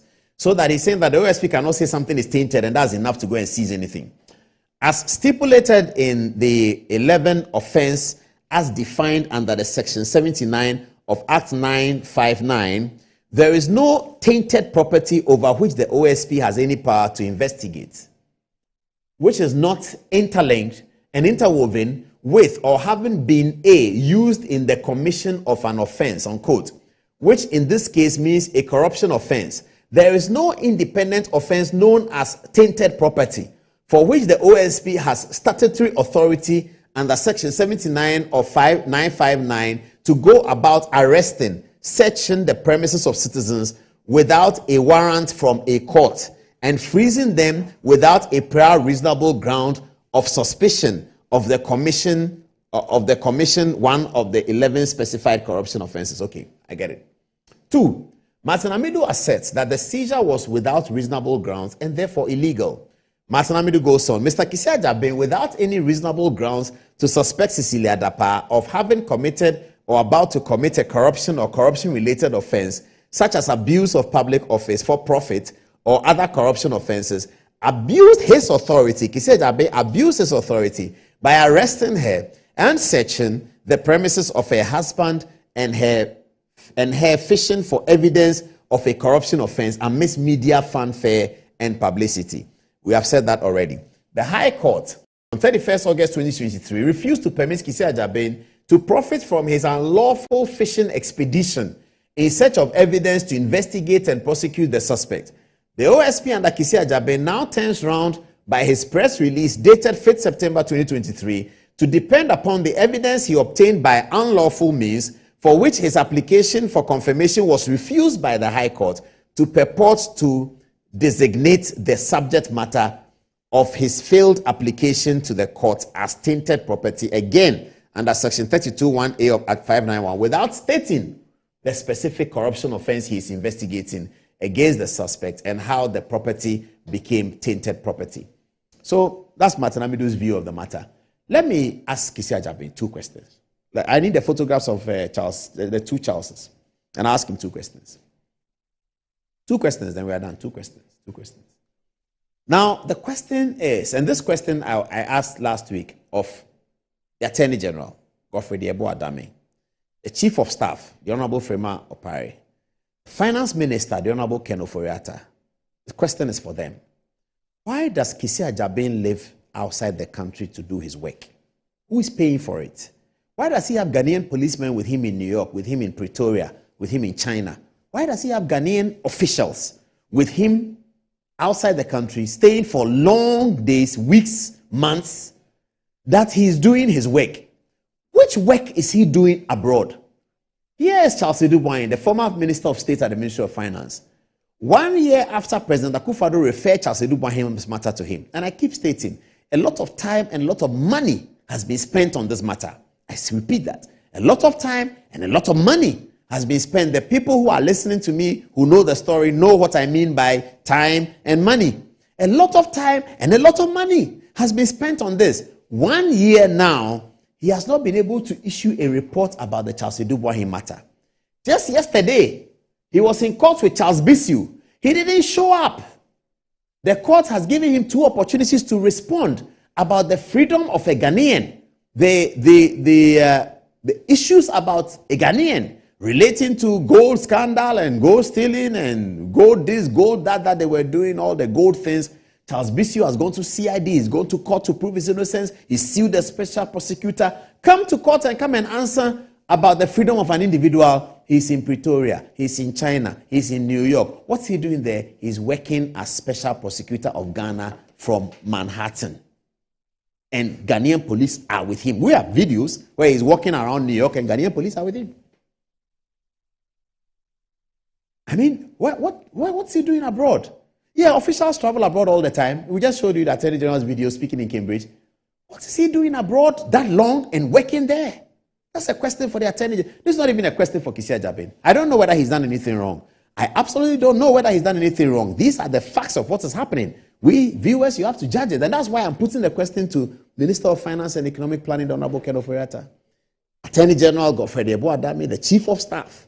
They should tell us, is it allowed that an officer or the special prosecutor, who is the boss of the office, works abroad for months with Ghanaian retinue?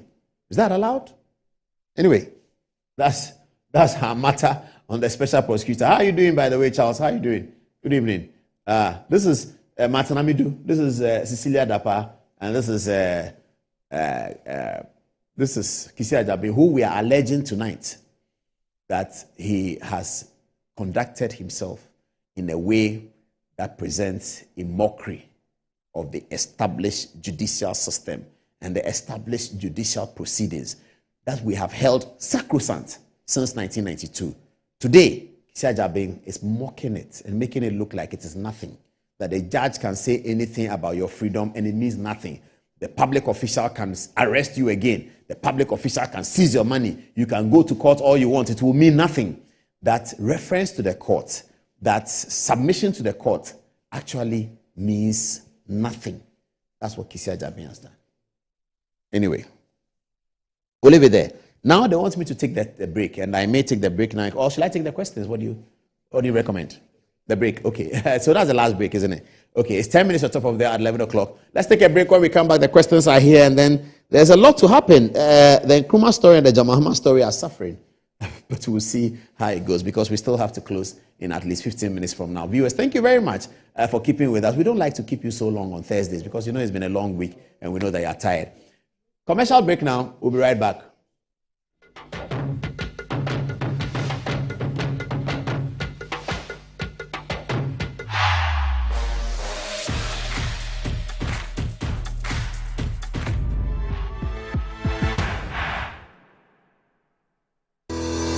Enjoy the fruits of your labor, they say, but as humans, aging and physical infirmity stands our way of enjoying our mansions and homes. It often becomes challenging, if not impossible, to use our stairways day in, day out. With portable American pneumatic vacuum elevators, PVs, you are assured of unlimited enjoyment of your mansions and homes. It's a self-supported elevator for vertical movement of humans and goods at homes and offices. The original comes in 3 custom-made models with wheelchair accessibility. Call it luxury, but it's a necessary imperative for vertical mobility. Do not let aging or infirmity limit you. Get one for your easy vertical mobility at home. It's affordable and can be installed in just 3 days without modification to your existing building. It's however easier to incorporate it at the construction stage. We also have traditional Fuji elevators and escalators for your high-rise buildings and malls. Visit Lifts and Elevators Company Limited at Sakumono for your elevators nationwide. For free consultation to call or WhatsApp us on 0200-535-515. Lifts and Elevators, the elevator people.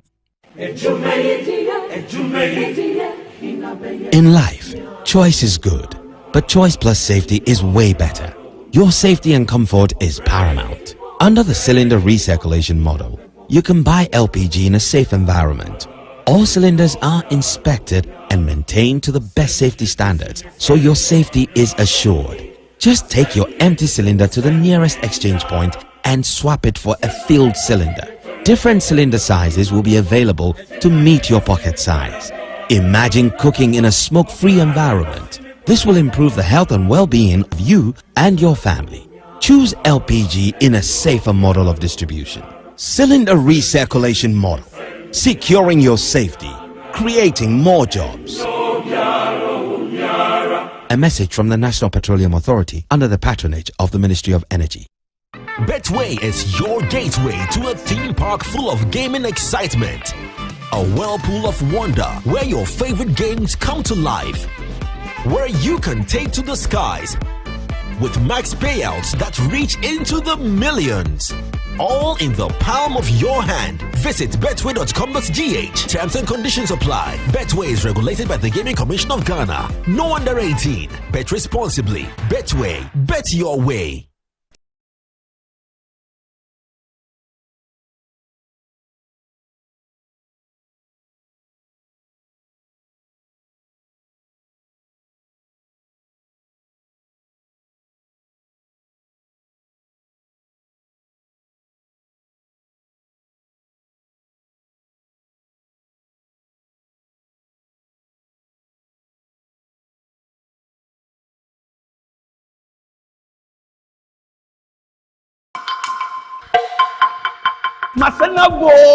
Masnaba. They say, you see, you call cashless. They get cashless here. They say, you can be a wish in your office. You see, the power up or back.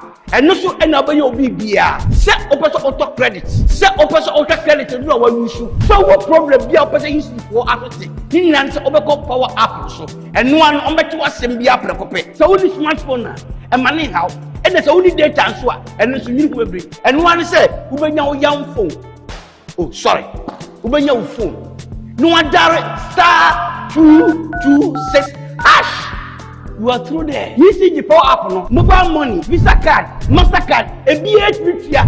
You let me see you see the power app. What want to show a down some. Ne simple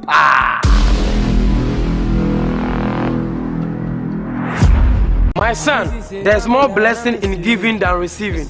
When you fear for you and couple the makers in Sranu de The pneumatological aberration of the Lord revealed unto me this night that me and my household should go out into the world and bless the world. Makers Electronics Company Limited. Up to 67% discount. Our selected appliances. This is what I call quintessential immaculatability.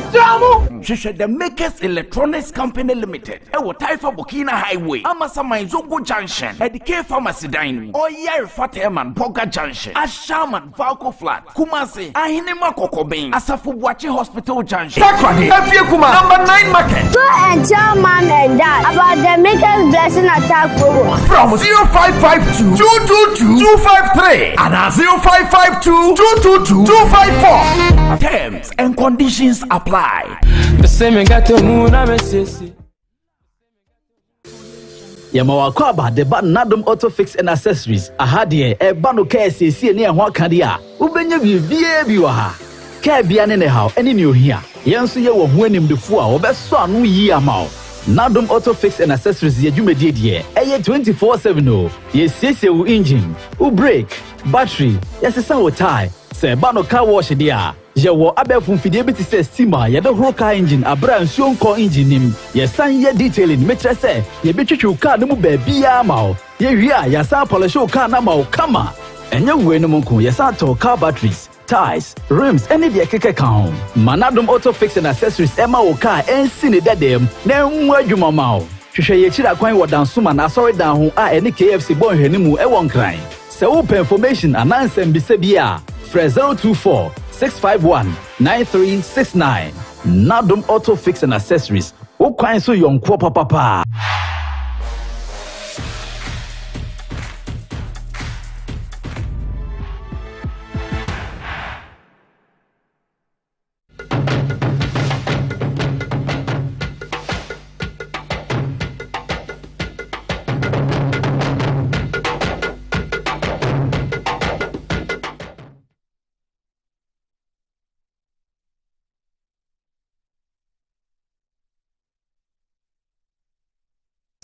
Okay, welcome to the show, and I hope you're enjoying it. We're all kind of tired, isn't it? Thursdays is kind of quite tough. Let's take the text messages, and then we'll finish up with the presentation to Alhassan Bello, and then Ibrahim Zebila will finish with the football story. Glory, glory, Black Stars.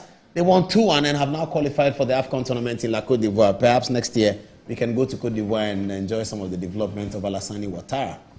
Okay, what are people saying on the text message? Antoinette. Okay, so this is what Thomas Ayamfo has to say. He says, this country, Ghanaians, are you seeing the real people who rule the country? Since the establishment of the OSP, how relevant has he been by way of being an improvement of the existing structures prior to its establishment?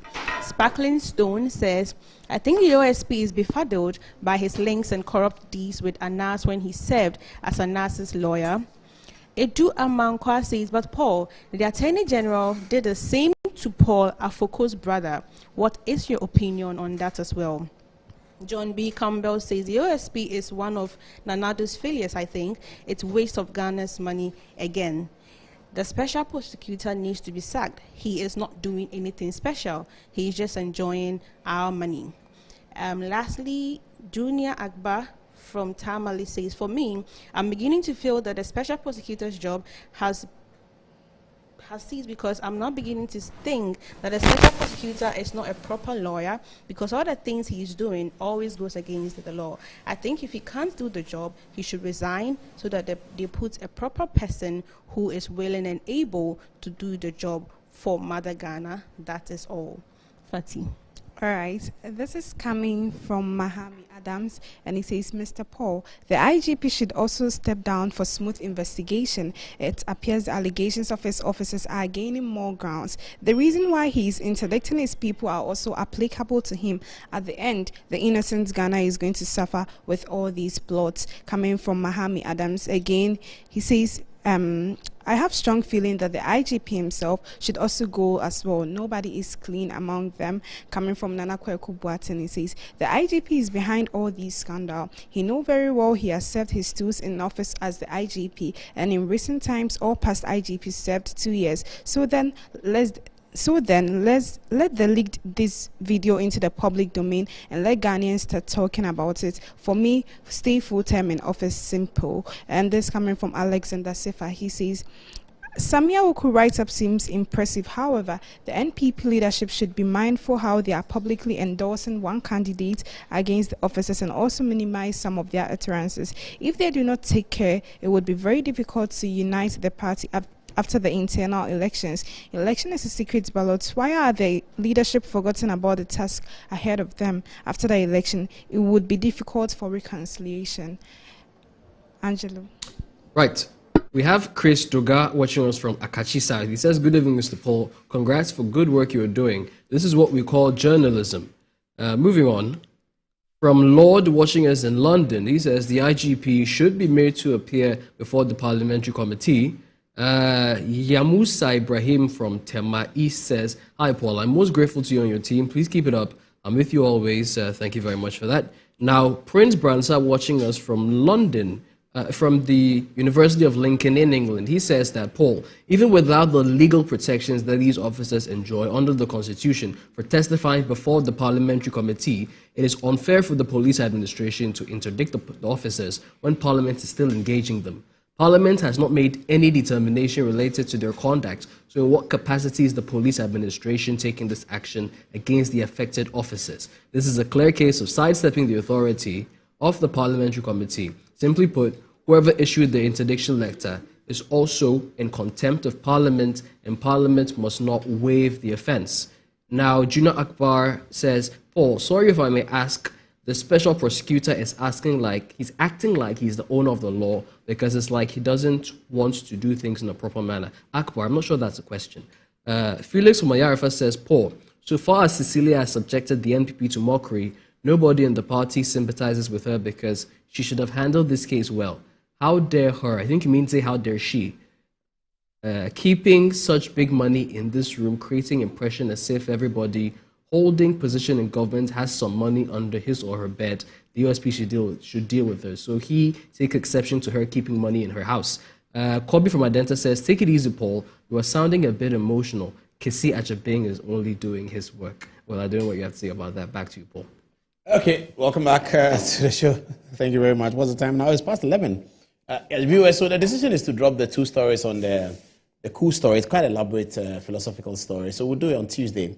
And Tuesday, hopefully, we'll be in good company because Monday, the bar conference begins and there will be a lot of talk about what President Mahama said about the promotions in the Supreme Court and all that. President Akufo-Addo will be at the bar conference and so will all the lawyers in Ghana be.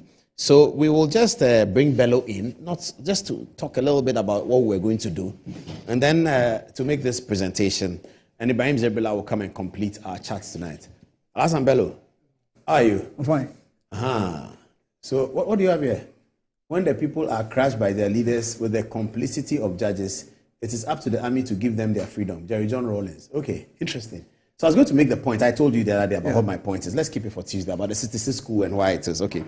So I met this guy. He lives in Canada.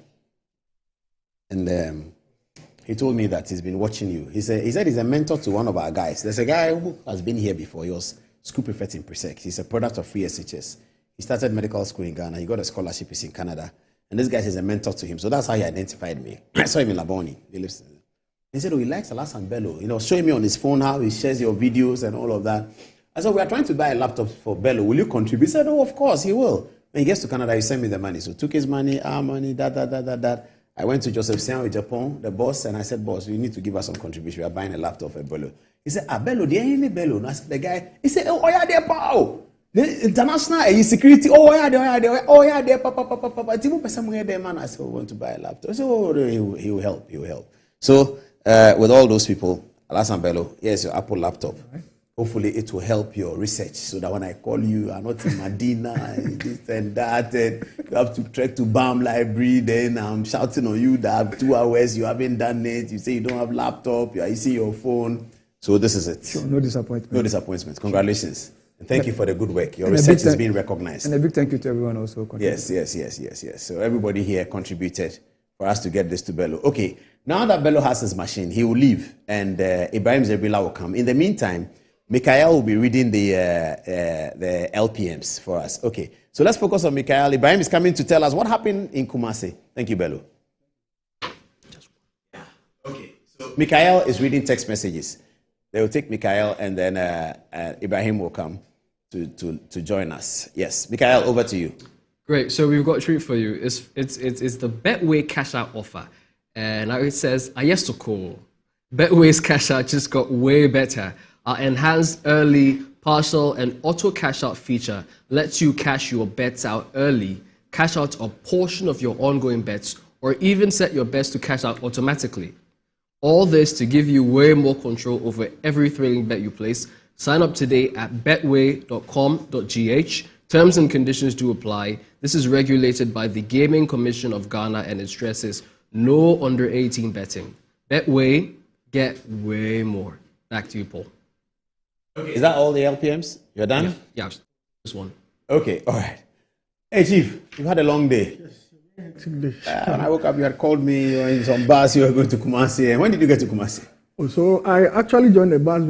And unfortunately, I had to get a trotro because so I took a very long, so I took about 8 hours on the road. So I got to the stadium just about when the match was about to begin. I see. Yes. So the stadium was already full? It was already full. And I had to go and pick my accreditation. Then I made my way inside and it was already full to the brim. And the teams had come out and the formalities had started before the game started. So why were we in red as a home team? I think we've never been in red at home. So I thought maybe they wanted just us to be in red so that we wear the red at home too, because we've never worn the red at home before. So I don't think it was really anything. Because we are white. We are the home team. White. So they should have changed. Yes, I think probably, but since we are the home team, probably we decide what we wear. Then the opponent will also. So we decided to wear the red, and they went with the white. But the beginning was quite. The first 20 minutes was not good. Yes, for the first half we were not great at all. We were very horrible in the first half. What accounted for that? Was it a midfield breakdown? I think it's cohesion. You know, they are all coming from different teams. They just landed on Monday and they had a full complement of the team. You made that point on Tuesday, yes. That the Central Africa are already here. Yes, and they started camping even in their country before coming to Ghana. And they play in their country, so they gel more than Ghana. We have players coming from different leagues across the world. And we even had a full complement of our team by Tuesday, Wednesday. So we had even full training session about only 2 days, Tuesday and Wednesday. And so that's it. The cohesion was in there at first. And the Central African Republic were all very organized. And they didn't come to sit back. They came to try and win because that's what they needed to qualify. And so they came with the tactics or the strategy that they wanted to win the game. And they came very hard at us in the first half. And in the first half, we really needed something to bring the boys out because the way Central African Republic were playing, the whole stadium started turning against the players. Oh, that's where the booing occurred. Yes, I saw something on social media. Yes, they started booing some of the players. Jordan was at the receiving end at some points. Barbara Man was at the receiving end. And so we needed something to really bring the crowd up. And Mohamed Kudus was there to give us that something in the 43rd Who was brought down? It was Inaki Williams. Okay. Williams. He was brought down near the penalty box. When the infringement occurred, I was hoping it's in the penalty box, but then when they looked at it, it was outside. Yes. That was a beautiful free kick. So from that Kudus. free kick, it was a beautiful left energized. It energized. It was team. a great free kick. The keeper was confused. You see. Energized. Yes. Yeah, he thought the ball was going away. I think because of the way Jordan was positioned and Kudus was positioned, the goalkeeper didn't know exactly where the ball was, who was kicking the ball. So he was anticipating either Jordan or Kudus. I'm suspecting he was anticipating Jordan. More. So he was positioned where probably Jordan will kick the ball to. And so Kudus took him by surprise. And so he couldn't quickly cover that side of the pitch. So he managed to get the ball, but it ricocheted of the post. It hit the post first before his hand. No, he pushed it to the post. He pushed it to the post. Okay. So he was pushing it outside. Yes. But he was late. So it hit the pool and went back inside. And that's how it happened. The second goal was a predatory goal that I really enjoyed. The guy just grabbed the ball off the defender. Semenyo was very good. He had missed the chance just a minute before. Yes, and he really should have scored. The Central Africa started play, and then he quickly pounced on the Central Africa defender, won the ball, and then went in. Many would have tried to shoot. Yes, I noticed that as well. He looked at the goalpost. He thought about it, and then he laid it out to somebody who was in a better position to score. Was that Nyama? Yes, that's a fantastic goal. I think Semenyo has to be praised for that. Yes, he picked up the ball. He did all the work. He could have gone for glory, and then he noticed that Nyama was in a better position. He passed it to him. It was just great. The Central Africa coach, their coach was very livid with that goal. Of course, because the defender messed up completely. No, he was livid against the referee. He said the referee helped Ghana. He said it was an offside goal. How is it offside? When I was coming, I met him at the airport. We spoke and he was very angry. The coach? Yes. Even in the press conference, after he finished the press conference, he was leaving. He told the pressman that... What was offside? Who was offside? Because he said Nyama was offside. Oh, he said Nyama was scoring offside. The goal. In scoring the goal. Nyama was offside. Oh, okay. That's something we have to look at. Yes. But we don't use VAR. We don't use VAR, so... Nyama was offside. Very livid. Yes. But, that's what he said. Okay, but Semenyo won the ball. He ran in there. At which time was Nyama offside? It was tight. At the point that Semenyo was passing, you know, when Semenyo got the ball, Nyama was behind the ball. So at that point, it wasn't an offside. Correct. But at the time of passing, you have to check whether Nyama was before, whether he was ahead the ball or still behind the ball. Yeah, but he could have been ahead of the ball, but still behind the last defender. No, if he's ahead the ball, then that one, it wouldn't. If he's ahead the ball, if he's ahead of the ball, he has to be behind the ball.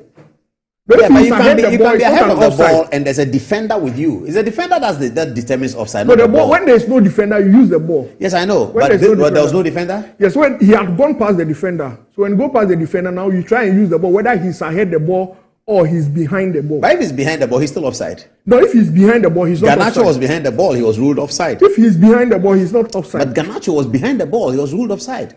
The Casemiro passed the ball ahead of him, and he was ruled offside at the time Casemiro passed the ball. Okay, you mean at the time Casemiro was passing, he was in front of the ball? Yes. At the time the pass was given? Yes. So at the time Semenyo was passing, the allegation is that Nyama was offside. He was very... Did he complain to the referee? The fourth referee say something about it? They complained. The players complained, but of course there's no VR, so you can't overturn anything. And in the press conference, he made a very damning statement. He said, Ghana's AFCON is going to be like the last one. Oh. That's what he said when he was leaving Anglia at the press. But they are in our group for the World Cup, aren't they? Yes. Central African Republic. Yes. And we have to go our way to play them. So we'll play them again and see. So how did you leave the stadium then? What happened? And so after the match, so we had to go and capture some videos. Then we went for the press conference, and then we did some interviews, and then quickly had to rush to the stadium. So you put that on social media. for us to see. So Yes. what was this by the So way? these are the teams who have qualified so far.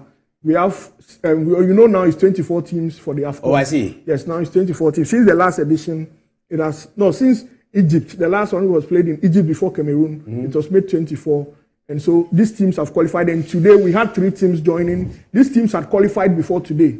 Let's see them. Senegal, South Africa, Morocco, Equatorial Guinea, Tunisia, Zambia. Ivory Coast, the host. Yes. Nigeria, Guinea-Bissau, Cape Verde, Burkina Faso, Guinea, Egypt, Algeria, Mali. These teams had qualified before today.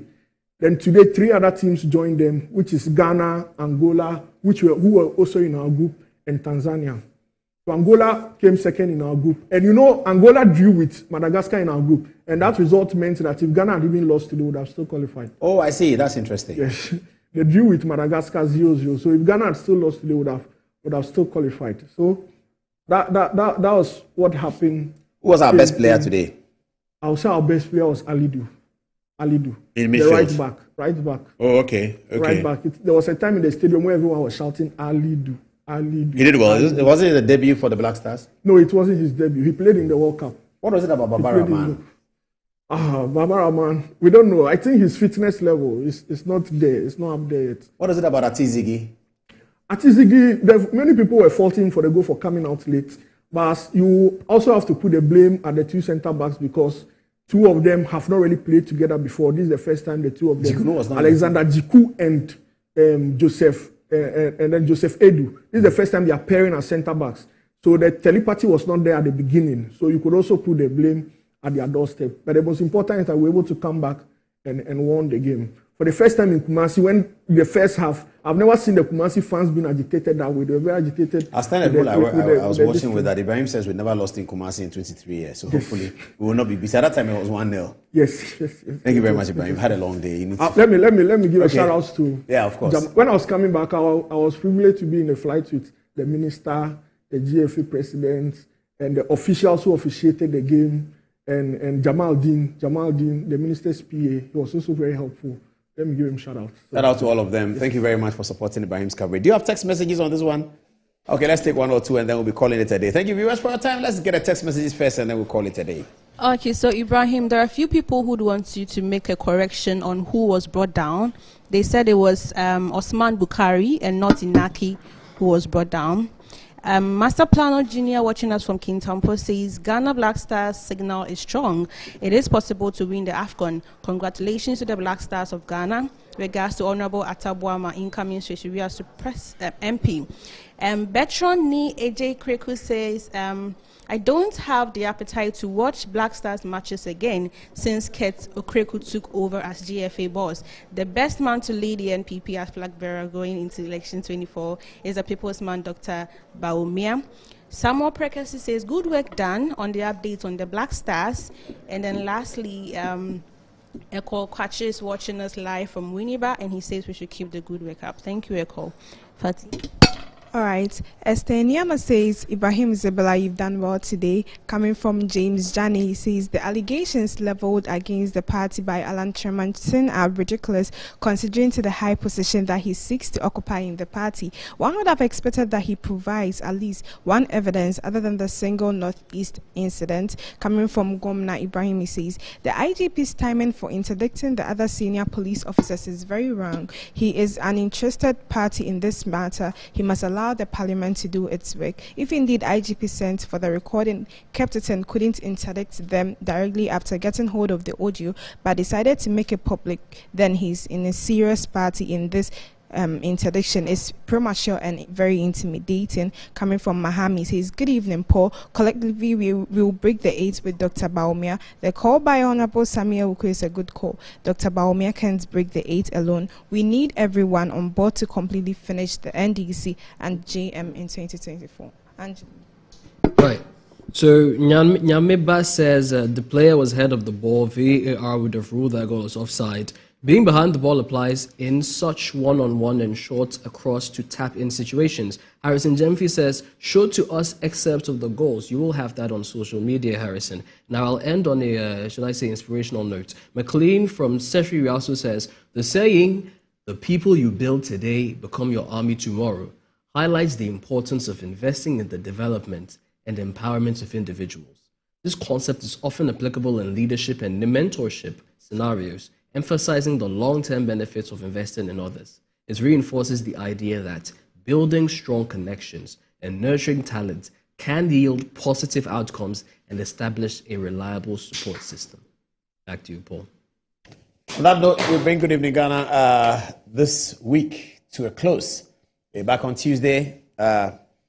Saturday, I'll be eating pepule and palm nut soup in celebration of Ghana Homowo Festival, which is about ending, but this is the time we complete eating pepule. Homowo means shame to hunger, so I like associating with Homowo, because anything that disgraces hunger is good for me. On that note, thanks for watching. Good Evening Ghana. Good night.